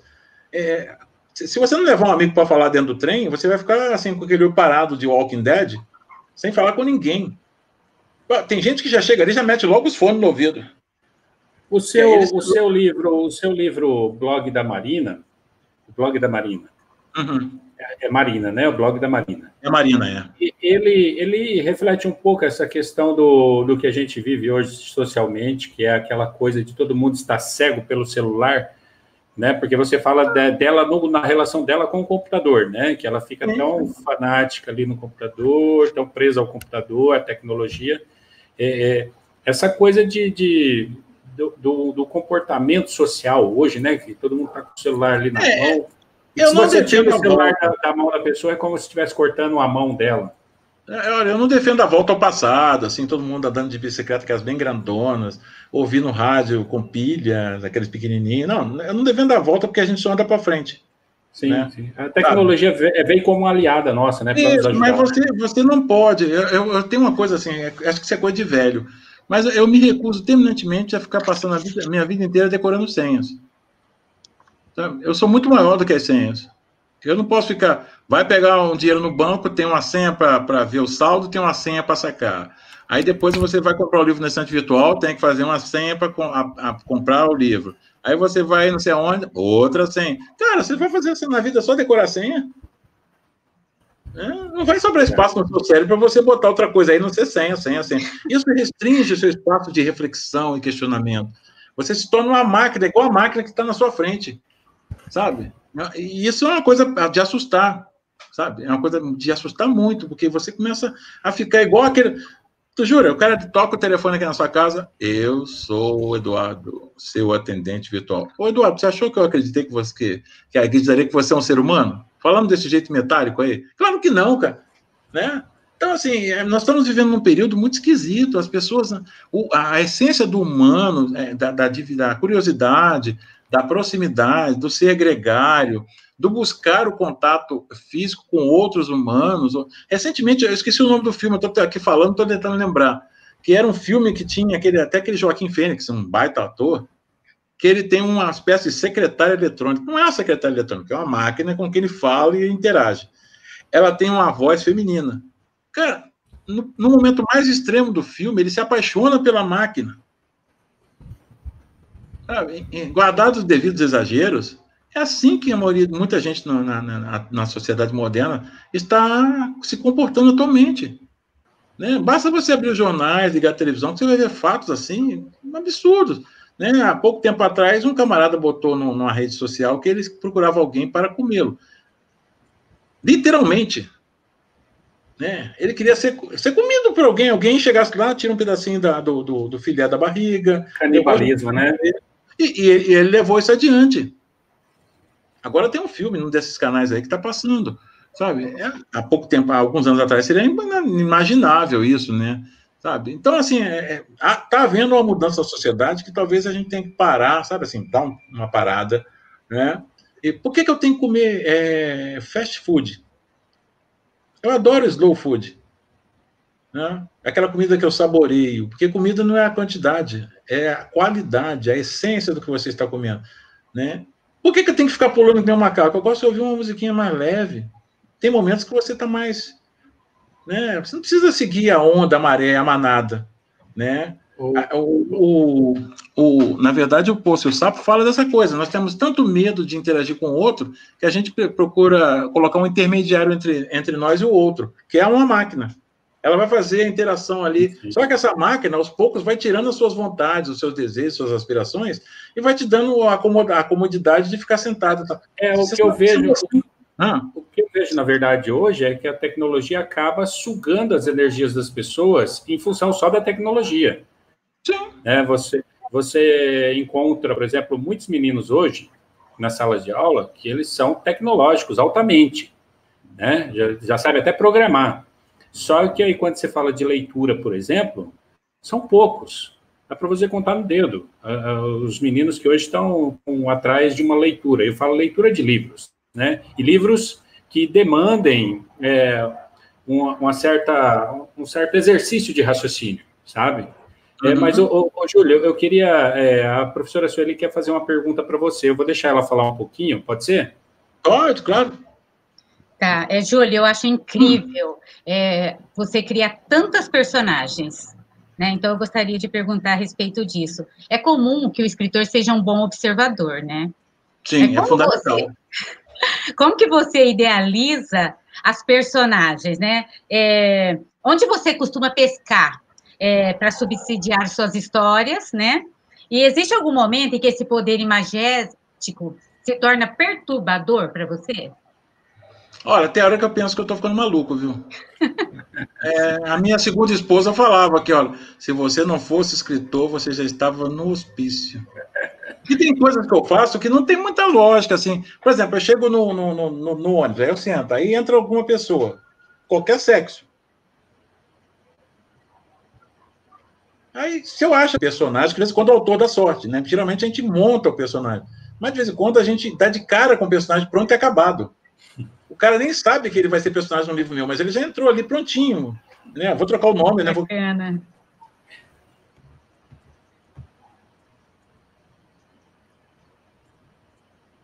Travou de novo, a Maria. Eu fico olhando para o cara, aí tem caras que acham assim que eu estou com algum outro interesse, e não é o caso. Né? Outra coisa, assim, que muitas vezes você monta aos pouquinhos, né? Quando eu vejo, por exemplo, eu gostei do olho daquela ali, o olhar oblíquo, né, da Capitu. Eu gostei do olhar daquela moça ali, eu gostei do sorriso daquele cara ali, eu gostei do brinco do terceiro. Isso vai ficando assim, como se a cabeça do autor tivesse vários escaninhos. Escaninho dos brincos, aí tem os brincos ali arrumadinhos, escaninho das camisetas, né? Na hora de montar o personagem, você senta, vou fazer um personagem que vai ter esse nome. Até o nome do personagem, você tem que fazer de acordo com você começa a criar o personagem aqui. Eu faço ficha, inclusive. Eu tenho um negócio que eu chamo de esqueleto, né? Que é assim, uma sinopse pequena da história, né? O nome dos principais nomes que vão aparecer na história pode ser o nome dos personagens e o nome de lugares, ruas, cidades, tudo é posto ali. E muitas vezes, no caso dos personagens, eu elenco fisicamente o personagem, como ele é, e boto também como ele é psicologicamente. Eu faço uma análise sociológica, psicológica dele, né, do temperamento dele. É todo feito uma ficha. Depois eu calculo, esse aí é aleatório, né, quantos capítulos o livro vai ter, e boto o que vai acontecer de principal em cada um dos capítulos. Aí sim eu sento e começo. Não é que eu vá seguir cegamente o que está ali. Muitas vezes eu corto coisas, acrescento coisas, sem nenhum problema. Mas eu tenho que ter pelo menos um norte para começar. Né? Então, eu não sei trabalhar. É a mesma coisa assim, o título. Eu não sei começar nenhum livro sem um título. Pode ser até provisório, mas tem que ter título. Né? Eu não sei, eu faço listas, inclusive. Né? Isso aí já é uma coisa meio maluca, viu? Que eu tenho aqui os meus simpáticos bloquinhos. Tem bloquinho para tudo quanto é canto, até no banheiro, né? E lá tem uma coisa muito importante: nunca bote uma caneta. Tem que ser de 2 para cima. O ideal é 3. É impossível que 3 canetas falhem ao mesmo tempo. Né? Você tem livros aí, Júlio, que você possa mostrar para a gente? Eu empilhei alguns aqui, porque são muitos, né? Então vamos lá, ó. Tá aqui o Pretinha, que foi editado pela minha editora agora eu estou editando também. Eu enlouqueci de vez agora, que além de ser escritor, resolvi também tirar. Aqui, por exemplo, é uma edição alemã do livro Crianças na Escuridão, né? Aqui é o Crianças na Escuridão, na sua edição atual, em português. Esse aqui é ele em espanhol. A melhor ilustração que eu já vi feita para esse livro foi feita por esse cara aqui, que é um espanhol mesmo, apesar da edição ser mexicana. Esse aqui é ele em italiano, eu não gostei da capa, basta olhar, né? Esse aqui é como eles imaginam que nós somos. Só que o livro é sobre criança de rua. Não tem nenhuma criança de rua no Brasil que anda de skate. Viu? E anda usando essa roupa toda florida assim, de garoto tropical. Né? Esse aqui foi o meu primeiro, o Saguairu. Né? Esse aqui é um que eu gosto muito, que fala de bullying. Desprezados Futebol Clube. Esse aqui fala sobre desemprego. Quem me dera ser feliz. Esse aqui é um coletânea de contos publicado na Alemanha. Um deles é meu, que fala sobre crianças de rua, de vários países no mundo. Esse aqui é ele, em dinamarquês. Não me peçam para ler isso aqui, que eu não faço a mínima. Como é que se lê em dinamarquês? Nunca ouvi o dinamarquês. Esse é o Saguairu em alemão. Né? Esses daqui é um dos livros que mais vendem. Esse aqui é a edição antiga dele, tradicional. Esse aqui, não, opa, esse aqui. Felicidade Não Tem Cor, e essa é a nova edição dele pela FTD. Né? Eu gostava mais dessa aqui. Esse aqui é novo, é de uma editora pequena de um amigo meu lá no Rio Grande do Sul. Chama-se Quatro, são 4 histórias curtas. São crônicas, ó. Crônicas urbanas. Esse aqui são pequenos contos que falam sobre a condição do negro na sociedade brasileira. Chama-se Como Se Fôssemos Invisíveis. Esse é o Lendas Negras que eu falei, que o meu amigo Salmo me trouxe as ilustrações. Esse aqui é outra lenda africana. 5 Fábulas da África. Esse aqui é um paradidático, falando sobre como os escravos lutavam pela sua liberdade em São Paulo. Fala de um famoso quilombo que tinha em Santos, chamado Jabaquara. Né? Esse aqui é um que fala sobre a condição do negro. É um negro que tem preconceito contra negros. Chama-se Na Cor da Pele. Todo escritor tem algumas esquisitices. As minhas esquisitices mais visíveis é o Natal. Toda semana de Natal eu escrevo uma história de Natal. Essa aqui foi a primeira que eu escrevi. Chama-se Uma Pequena História de Natal. E ela surgiu, o escritor muitas vezes externa o que está inquietando o escritor por dentro, né? O meu primeiro livro ganhou um prêmio, então eu achava que depois disso, todo livro que eu escrevesse eu ia ganhar um prêmio. Isso é um veneno. Aí, assim, essa aqui é a história de um cara que quis ser escritor e fracassou. Né? Essa história fala sobre o seu Afonso, que foi um cara que quis ser escritor e não conseguiu. Né? Esse é o Saguairu, em espanhol. Né? Esse aqui também é de crônicas, né? Olhando para o outro lado. Esse é um infantilzinho bacana, a mulher que lia com as mãos. Né? Que é um menino falando sobre uma mulher que sempre impressionou, porque ela é cega. Né? Esse aqui é um infantil, Os Dedos. E é uma série, tem as mãos, tem um monte de coisa. Né? Esse aqui eu fiz para o meu amigão do peito, Salvo Dança.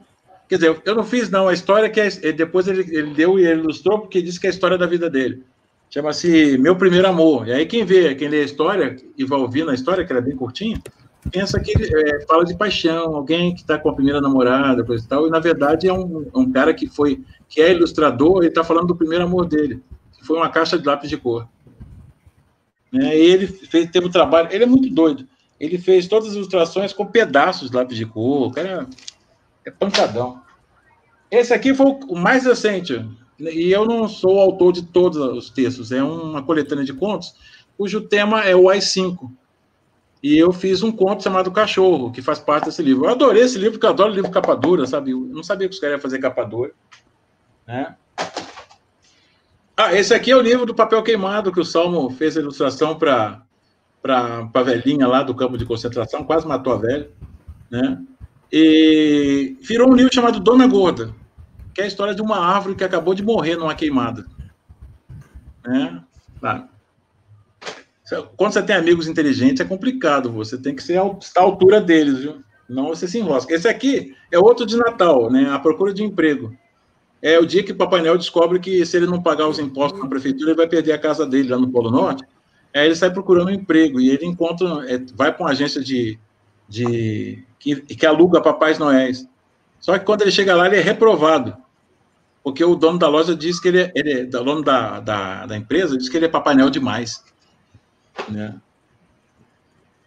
Isso aqui é meio que vingança com alguns editores, que eu tenho alguns trabalhos que eu fiz, que falam do Brasil, lendas brasileiras, tribos brasileiras. Aí eu lembro que eu fiz uns quadrinhos para um editor aqui no Brasil. Quando eu e o desenhista fomos mostrar, eram tribos indígenas, aí ele olhou para o desenho e falou assim, mas isso aqui é brasileiro demais. Mas era índio brasileiro, as lendas eram brasileiras, eu queria que fosse o quê? Da Eslovênia? Aí, como nós discutir com um idiota, você se torna idiota, né? Nós fomos encontrar um editor na Bélgica, que não reclamou, porque, na verdade, o trabalho brasileiro na Bélgica está dentro do esquema, né? Esse aqui é um dos últimos, chama-se O Encontro com a Liberdade, quando eu falo da importância não da libertação dos escravos, mas da liberdade em si. O que é a liberdade, afinal de contas? Esse aqui foi meu segundo livro, O Pivete, que eu conto a história de, obviamente, um menino de rua. Esse aqui também é de lendas africanas, né? Lendas da África. Esse aqui, meu tijolinho querido. Esse aqui, para alunos que não vão ser reprovados, eu recomendo os professores passarem para eles. 328 páginas. Né? E ele conta a história de 3 jovens, 2 são filhos, um é neta e o outro é filho de brasileiro. E o garotinho é alemão que vem para o Brasil, que enfrentam e acabam descobrindo o Brasil verdadeiro, e não aqueles que eles idealizavam. Chama-se Memórias de um País Distante. Né? Esse aqui é um paradidático onde eu falo da luta dos escravos pela sua própria liberdade. É uma pequena lição de liberdade. Esse aqui é a nova edição do Na Cor da Pele. Esse aqui chama Cenas Urbanas. E eu criei porque fui ver uma exposição com as ilustrações maravilhosas, e aí eu gostei tanto dos desenhos que eu criei histórias para os desenhos. Né? Tem mais aqui. Aqui, ó. Essa aqui são lendas de Moçambique. Né?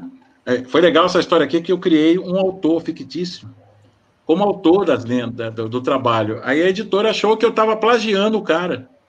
A mulher ficou toda apavorada. Você não pode plagiar o autor, tem que pedir autorização. Eu falei, minha senhora, eu inventei o autor. Ela quase me matou. Aí mandou tirar. Esse é o único livro que tem 2 prefácios. Um que é do autor, né, entre aspas, e outro do autor verdadeiro, explicando por que ele criou o autor fictício. Acabou a graça, pô. Não gostei, não. Esse aqui fala sobre violência urbana no Rio de Janeiro, na Selva do Asfalto. Né? Esse aqui é repetido. Esse aqui foi uma história que um padre me contou lá no Rio Grande do Sul, que é uma cidade que não queria que o trem passasse. No início do século XX, ia passar uma linha de trem numa determinada cidade no Rio Grande do Sul. E eles não quiseram, fizeram passeata, bloqueio. E ninguém entendeu, porque naquela época a coisa mais moderna que existia era um trem, né? Todo mundo queria o trem passar na sua cidade. Até que finalmente descobriram. Porque disseram para os alemães lá, que eram os colonizadores da cidade, que o trem ia levar um monte de negros para a cidade. Eles não quiseram o trem. Né? Esse aqui, ó, também fala sobre violência urbana no Rio de Janeiro, Sol Ardente. Esse aqui é muito legal, Zumbi, o Despertar da Liberdade, que fala sobre a importância da leitura na construção de um ser humano, da verdadeira liberdade.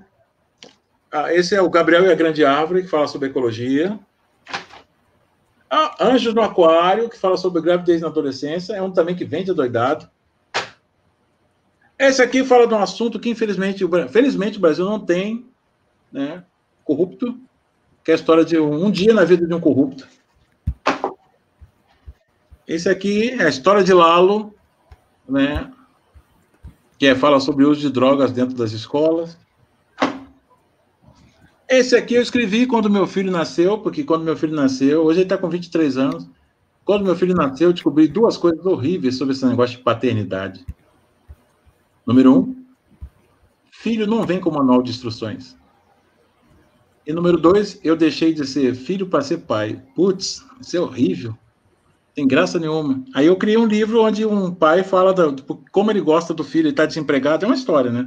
Ele está desempregado e por que todo dia, mesmo não conseguindo emprego, ele volta para procurar emprego? Porque quando ele volta, né, da busca dele, ele está chateado, ele ouve a voz que o ama, que é o filho.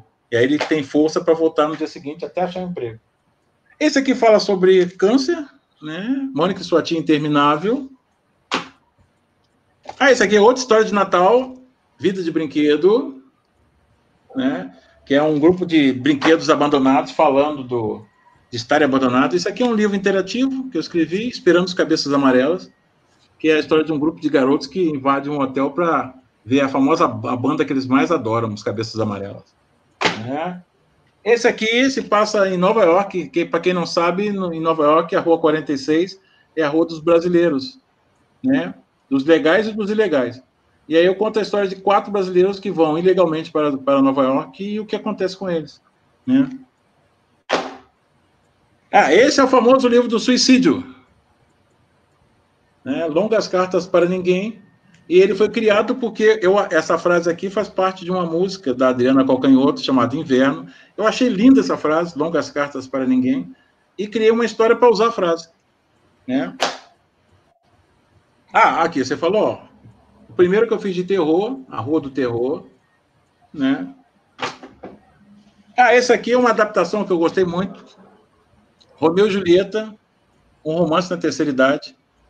Nessa adaptação, o Romeu tem 70 anos e é um viúvo, a Julieta tem 67 e também é viúva, e eles se apaixonam e se conhecem no baile da terceira idade, obviamente no Clube Shakespeare, né, e resolvem se casar. Na peça original, que é uma tragédia, eles acabam se matando, né, porque as famílias são rivais. Nessa aqui, eu arejei um pouquinho, fiz uma comédia, eles casam e vão viver felizes para sempre, né.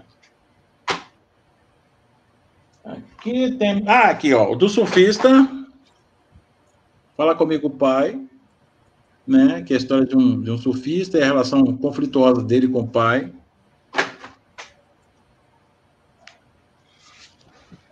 Esse aqui é um livro de terrir, não é terror, é terrir, é terror com humor, que eu fiz para uma menininha que me abordou lá num colégio marista, lá no Sul, ela acho que era do 4º, 3º ano.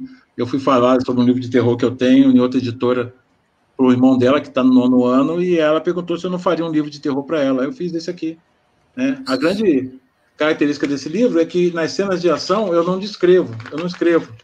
Eu e meu parceiro no livro, o ilustrador, nós apresentamos a narrativa assim, ó, em quadrinhos, né? Você eu vou continuar falando, viu? Não, já deu para perceber que nós vamos passar a noite inteira aqui. O blog da Marina é esse aqui, ó. Deixa eu te falar uma coisa. E assim, você já pensou em escrever alguma coisa no sentido assim dessa robotização, que há uma tendência, né, futurística, como tem os filmes, né? Hoje, já pensou em produzir alguma coisa nesse sentido? Outro dia, eu assino um monte de revista, os porteiros, teve um porteiro um dia que abordou minha esposa e perguntou, dona Márcia, esse seu marido aí, ele lê essa revista mesmo ou só assina de farra? Aí ela falou, não, ele lê todas. E eu assino uma revista chamada Filosofia, né? Ela acabou, eu acho. E numa delas eu li uma matéria muito bacana, falando dos 7 pecados do mundo moderno de hoje em dia, né? Eu achei muito interessante os 7 pecados. Aí peguei aquele pedaço da revista e guardei aqui, e vou escrever 7 contos falando desses 7 pecados do mundo moderno que a gente vive, né? Dessa exacerbação da tecnologia na vida do ser humano. Porque já tá uma intromissão indevida, viu? Da maquinária. Não porque as máquinas tenham ficado inteligentes. Volta e meia eu vejo na televisão os programas, os caras, não, as máquinas substituirão o homem. Cara, só quem não conhece a fábula da raposa e das uvas vai se preocupar com essas coisas. Porque o dia que a máquina se tornar tão inteligente quanto o homem já está mais à frente, né? Porque o homem também está evoluindo, ele não está parado no tempo e no espaço. A gente não nota, né? Porque a evolução não é como trocar de cueca, né? Você percebe no dia seguinte que está com a cueca verde, né? A evolução do homem é por centenas de anos.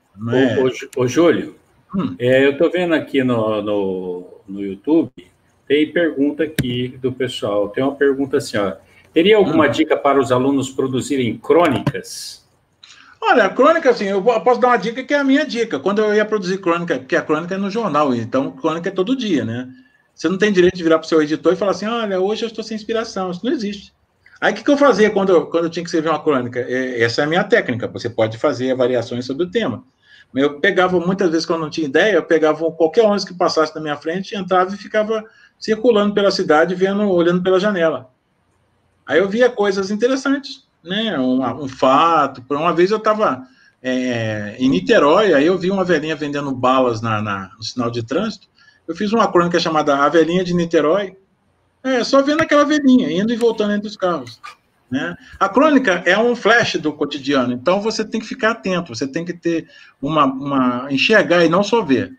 Então, você vê aqueles pequenos... Porque vem um cara que eu respeito muito, adoro, sou fã dele de carteirinha, é o Luiz Fernando Veríssimo.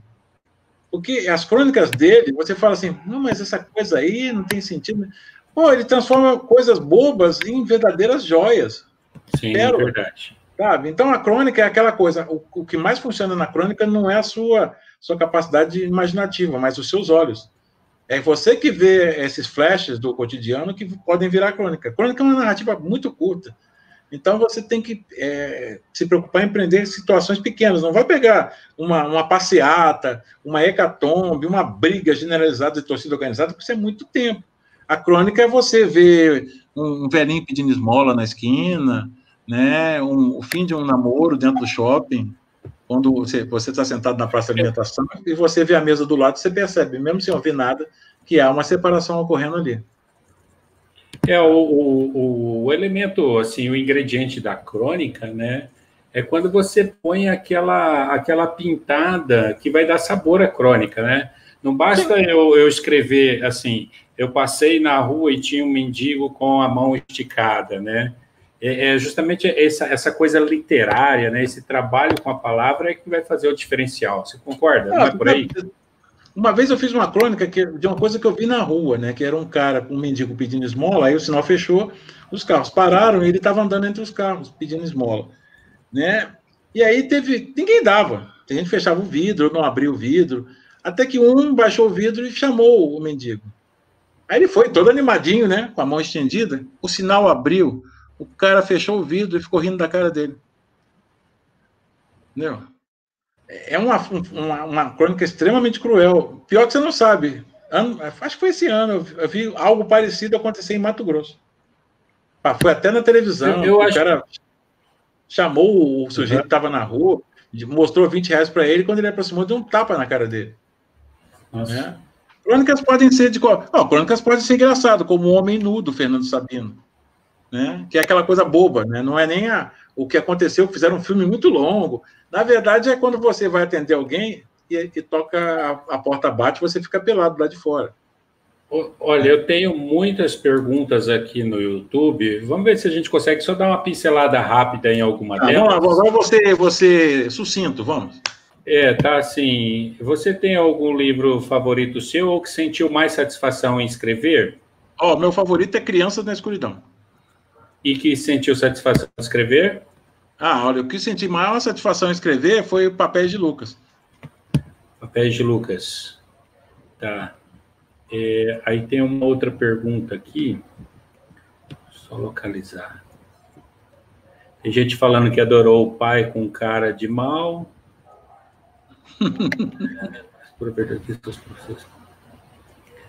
Aí a pessoa faz o comentário, mas pura verdade, quem são os professores para moldar caráter? Escolhas são pessoais desde sempre. Eu acho que nenhum professor tem que ter essa preocupação, né? A preocupação de qualquer ser humano que lida com jovem é dar subsídios para que ele resolva a sua cara, como é que vai ser no futuro. Tem elogios aqui ao livro Seu Sapo e o Poço, que é uma excelente reflexão. E foi muito bem ilustrado, viu? Eu sou fã do Jean-Claude Alphen, cara. Ele é um dos meus ilustradores favoritos. É brasileiro? Bom, com esse nome bonito aí, ele é brasileiro, ele mora em Campinas. Nasceu no Rio de Janeiro, mas mora em Campinas agora. É Jean-Claude Alphen. Claude. Claude. É que o pai era francês, né? E você... Tá. Eu acho que a gente pode encerrando por aqui, dado o horário, mas aí eu só queria perguntar para você o seguinte, como eu estudo literaturas africanas, né, Brasil, Portugal e Moçambique, a escritora moçambicana Pauline Chiziane, ela diz que parte da produção dela se deu graças à oralidade, ouvindo histórias ao redor da fogueira. Eu me lembro que você conta que veio de uma família de analfabetos, mas que também adorava contar histórias, né? Portanto, a gente percebe que a oralidade é uma marca muito forte nos seus livros, né? Com certeza. E como foi esse processo de chegar a produzir a literatura, considerando-se as dificuldades no caso? Porque se a gente olhar assim para o seu histórico de pais analfabetos, né, a mãe se esforçando para você estudar, você é um exemplo, você é uma superação, né, em relação ao meio em que você estava, se é que podemos dizer assim, né? E esse processo, por exemplo, entre o seu primeiro livro e o último livro, você percebeu, assim, um amadurecimento? Eu percebo, assim, vamos deixar aqui também registrado para quem está começando a escrever agora, que tem aquele sonho de publicar o seu primeiro livro. Tem gente que fala assim, poxa, mas eu só escrevi 50 páginas até agora, é pouquinho e tal. Mas aí eu faço menção do Carlos Drummond de Andrade. Carlos Drummond de Andrade, algumas poesias dele eram um livro fininho, né? Não. E olha a espetacularidade, né, do nosso poeta. Eu acho o seguinte, assim, o que eu fiz que os outros não fizeram? Talvez eu tenha sido mais persistente, sabe? Porque assim, olha, eu até brinco com meu filho é da geração desses garotos mais novinhos que estavam aí, que quando você ouve não, você já desaba, né? Eu lembro que ele saiu do fundamental e foi para uma escola aqui muito forte, sabe? O ensino é muito pesado, o Pense, porque os amigos foram. Ele veio de uma escola que o ensino era mais ameno, né? Mas eu nunca discuti com o filho quer ir para lá? Vai. Aí, na primeira prova de Química, 1. Na segunda prova de Química, 1. Na terceira, ele começou a chorar, né? Aí a gente resolveu com a explicadora, mas depois quando ele tirou 4 ou 5 na prova, eu fui falar com ele que a diferença que nos separava. Enquanto ele chorou depois do segundo 1 na prova de Química, a única vez que eu tirei uma nota tão baixa em Química, na próxima eu prometi que eu não tiraria aquela nota de jeito nenhum, e fui me esforçar lendo mais livros de Química, que é uma coisa horripilante para mim, e tirei 4 ou 5, não tirei 1. Né? Então, a minha reação diante da recusa não é... Eu, por exemplo, vou dar um exemplo aqui, claro, eu tenho um livro na Melhoramentos, eu demorei 20 anos para entrar no Melhoramentos. Todo ano eu mandava 2 livros, um no primeiro semestre, outro no segundo semestre, e eles eram sistematicamente recusados. Não é porque eram ruins, não, e eu não sei por que eram recusados. Você até conta que até o seu primeiro livro você teve dificuldade para publicar também, né? Sim, foi premiado o Saguaí, né? A editora publicou. Não, mas eu até entendo... Foi atual, né? Atual. Foi atual. Eu até entendo porque eu não tinha publicado nada antes, então as editoras morrem de medo do estreante. Né? Porque, assim, um livro do Ziraldo é só botar uma capa bacana, botar um texto lá do Ziraldo que vai vender porque é do Ziraldo. O livro do Julinho, que mora em Ramos, pode ser tanto um campeão de vendas como um campeão de prateleira. O editor, na maioria das vezes, prefere não apostar no risco. Né? Então, aí eu entendo que é o primeiro livro, blá, blá, blá, tudo bem. Mas, muitas vezes, assim, existem coisas que o autor não pode resolver. Uma delas é indiciocrasias pessoais. Tem alguns editores que não irão com a cara do seu texto, com a sua cara, ou qualquer outra coisa, ou porque você torce para o Corinthians e ele é palmeirense. Eu nem... No início eu estressava, ficava desesperado, mas por que ele não gosta de mim? Agora, o cara recusa, eu mando para outro editor. Só quando chega no 4º ou 5º editor e ele recusou, aí o problema não é dos editores, óbvio, é meu, ou do meu texto. Aí eu vou reler. E hoje mesmo você já tem condição de fazer seus próprios livros, editar, né? Só manda para a gráfica, né? Pega o ISBN. Né? Mas, assim, de qualquer forma, é outra dureza, porque aí, quando você vira editor, a estrutura é mais assustadora ainda, porque a distribuição no Brasil é um caos. Vender para certos lugares é um negócio, loteria, porque você pode receber dinheiro ou receber uma banana, né? Uhum. Então, é outro universo. Eu gosto porque foi uma coisa pessoal minha. Eu sempre quis fechar o círculo, né? Produzir e imprimir. E a minha ideia não é publicar só meus livros, não. Em meados do ano que vem, é que teve a pandemia, eu tive que postergar essa decisão. Mas em meados do ano que vem, se tudo der direitinho, aparecer uma vacina, seja de onde que ela venha, eu vou começar a publicar autores novos, por exemplo. Gente que está com dificuldade de mercado. Né? Júlio, olha... Eu vou falar uma coisa para você. Eu gostei muito desse bate-papo. Eu até quero, se você topar, uma hora fazer uma live só eu e você, e a gente bateu uns papos bem interessantes sobre mercado editorial e etc., né? Mas antes de fechar, tem uma pergunta aqui que a professora Sueli mandou, não sei, é mais um comentário, né? Ela fala assim, eu assisti a um documentário sobre a favela da Maré, acerca da favela como patrimônio da cidade. Gostaria de saber mais sobre sua vivência. Quando eu falo morei na favela, a favela que eu morei não existe mais, né? Era um lugar, assim, tranquilo. Obviamente tinha os bandidos, mas o tráfico não era isso que é hoje. Né? O bandido mais perigoso da favela tinha como armamento pesado um 45. Hoje, qualquer moleque tem AK-47, né, M16 e outras coisas que eu nem sei o que é, mas são grandes e perigosas. Né? Outra coisa fundamental que mudou na favela é que antigamente, no tempo que eu fui criança e morei na favela, todo mundo, incluindo os bandidos, haviam nascido naquela favela ou moravam lá há muito tempo. Então, havia o senso de comunidade. Então, um bandido não mexia com outro morador. Agora, o tráfico cresceu, se sofisticou de tal maneira que hoje é uma indústria. E o cara que trabalha para o tráfico na Maré não necessariamente mora na Maré. Ele pode morar do outro lado da cidade e ele faz como qualquer trabalhador. Ele pega o ônibus, vem para o trabalho, se bobear até marcar ponto. É uma indústria do crime e ainda com assistencialismo, né? Sim, que é uma falha do Estado, cobrindo uma falha do Estado. Sim, mas ele não tem aquela relação de comunidade que havia quando eu era criança, porque são pessoas que vêm de outros lugares. Por exemplo, uma coisa cruel que existe. Tem pais que morrem de medo da filha dele, olha só que coisa doida, morrem de medo da filha dele ser uma gata deslumbrante, bonitona. Por quê? Porque o traficante é o rei do morro. Se ele bater o olho na filha do cara e achar que era bonitinha, ele só vai falar uma palavra para ela: vem. E na maioria das vezes ela vai. Não porque está com medo dele, mas porque a casa onde ela mora é de um cômodo só. Fica todo mundo amontoado na mesma cama. Sabe? Inclusive, em muitos casos, minha esposa é professora, ela fala que as crianças contam que enquanto eles estão dormindo ali na mesma cama, o pai e a mãe estão transando do lado ali. É uma promiscuidade, assim, muitas vezes assustadora. Né? E aí a garota tem o quê? Ela vai indo com o traficante, ela vai ter, primeiro de tudo, um quarto só para ela. Ela nem pensa no risco.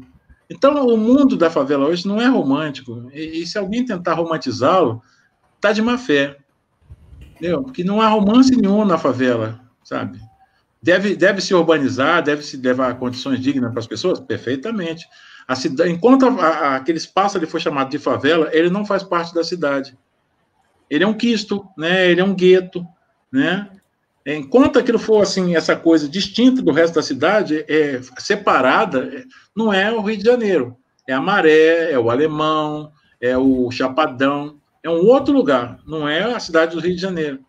Né? Só que assim, isso não interessa a muitos governantes, porque a miséria ela é legal, ela arranja voto fácil. Qualquer R$100 e o cara te dá o voto. É verdade. Ô, Júlio, eu vou pedir a licença para você para a gente encerrar. Claro, mas, assim, eu queria ver contigo se a gente pode, uma outra hora, bater um papo. Aí a gente fala sobre essas questões sociais, né? Essa questão de mercado editorial, né? Entre outras coisas. Pode ser? Eu estou aprendendo no mercado editorial também, está mal barato, porque eu estou partindo do zero, né? Eu era só aquela coisa tranquila do escritor. Escrevi, entregava e que a editora que se vira. E agora eu estou no meio do fogo. Legal. E aí a gente bate um bate-papo legal. Ok. Tá bom? Eu vou... Isso. Eu quero... Deixa eu ver. O pessoal vai entrar para se despedir de você. Uhum. Eu também já vou agradecendo, né, a sua atenção. Eu sei que você é uma pessoa extremamente ocupada, né? Você tem as suas leituras, você tem as suas escritas, você tem o seu trabalho. Né? E para mim foi um prazer enorme ter recebido o seu convite, né? O que eu posso falar para você expressar em uma palavra é gratidão. Sempre às ordens. Gratidão. E se no que precisar de mim também, estarei por aqui. Ok. Não, aliás, assim, meu problema nunca foi falar, foi parar de falar. Eu passo a palavra para a professora Sueli. Tá, obrigado. Passo a palavra para a professora Sueli e os alunos também para que possam se despedir de você. Tá bom. o áudio, Sueli. Bom, Júlio, eu estou assim, para mim foi riquíssimo essa conversa, fantástica, nós conhecemos muito de você, e claro que, né, na verdade, teríamos que ficar muitas horas para saber toda essa experiência que você tem de vida, né, de uma escritora e tudo mais, e que eu sou apaixonada desde criança por leitura também, de uma família muito humilde, né, e que na sexta série eu lia de tudo, qualquer livro que aparecesse na minha frente, eu lia em um dia. Inclusive aquele Chapadão do Bugre, você já chegou a ver esse exemplar? Sim. Tá? Então eu lia tudo, era o que mais lia, porque de tão apaixonada que eu era, né? Então, assim, para mim foi, assim, fantástico, fiquei, assim, muito, assim, foi muito gratificante, tá? E eu gostaria também de agradecer a você, tá? Por esse momento, né, tão especial para todos nós, e a direção da escola também, tá, pediu para que nós retribuamos, né, para você, assim, os agradecimentos, tá, por ter nos brindado com esse momento tão especial, tá, riquíssimo. Ok. Então, eu vou, agora que eu conheço melhor você, eu vou querer ler algumas obras suas, para eu poder criticar, tá? Tá bom. Bom, meninos, podem se despedir. Desliguem o microfone, viu? Manu, Maria Clara, Miguel, podem se despedir. Eu também queria agradecer a oportunidade, foi muito legal participar. Adorei tudo e obrigada. Nada, sempre as ordens. Lembrando que para esses guerreiros que ficaram com a gente até agora, esses meninos, Júlio, eu vou fazer um sorteio para eles de um livro seu e vou presenteá-los com um livro. Ah, que beleza, rapaz, olha só. Bom, meninos, assim, obrigado, né? O Miguel vai ficar anotando aí, vai ver que quem sabe daqui a alguns anos a gente pega aí um livrinho do Miguel, né? Microfone, Miguel. Eu ficaria muito feliz. Quem sabe, cara, eu nunca, olha, já encontrei dois que são escritores hoje, né? E aí, de repente, né? Hoje é melhor do que antes, viu? Agora dá para viver de escrever com muito mais facilidade no Brasil do que antes. Agora tá legal. Só de TV a cabo você encontra espaço para trabalhar com muita facilidade. Né? Boa sorte, viu? Obrigado. Vou precisar. Bom, no mais, assim, então me vou, né? Sabe que, olha, eu vou contar um segredo aqui, vocês não fiquem chateados comigo, nem fiquem com raiva, porque o erro foi meu. É que eu estava com tanto trabalho que eu agendei hoje simplesmente 4 lives. Antes de você se despedir, realmente são várias lives. Antes de você se despedir, eu queria saber se o nosso técnico, que está escondido, gostaria de aparecer para dar um oi. Por que não? Bota aí, ó. É Jailton, né? Eu acho que é Jailton o nome dele. Isso. Nós somos eternamente gratos a ele, porque essa live só aconteceu por conta dele. Olha ele aí. Jailton. Olá. Prazer em conhecê-lo, viu? O prazer foi meu. Aprendi muito, gostei muito da sua live, ri muito do seu... Pronto. Isso você vai conseguir sempre quando conversar comigo, né? Porque tristeza não pagam dívidas. Muito enriquecedor. Estou muito feliz por ter tido a oportunidade de ouvi-lo, tá? Obrigado. Sempre às ordens, né? E eu também agradeço, viu, Jailton? Muito obrigado pela sua colaboração. Imagina. Precisando. Desculpa o atraso aí, mas eu acho que é alguma coisa do celular, assim. Eu fico mais à vontade também com o computador, com o notebook. Não ficar segurando muito pequenininho, né? Bom, tudo bem. Entre nós, queridos, salvados de todos. Um prazer. E eu vou para a última agora, lá em Pato Branco. Joia. Que bacana, parabéns. Obrigado. Nada, Jailton. Prazerzão, viu? Tchau. A gente se vê aí que o mundo é pequeno, é uma aldeia.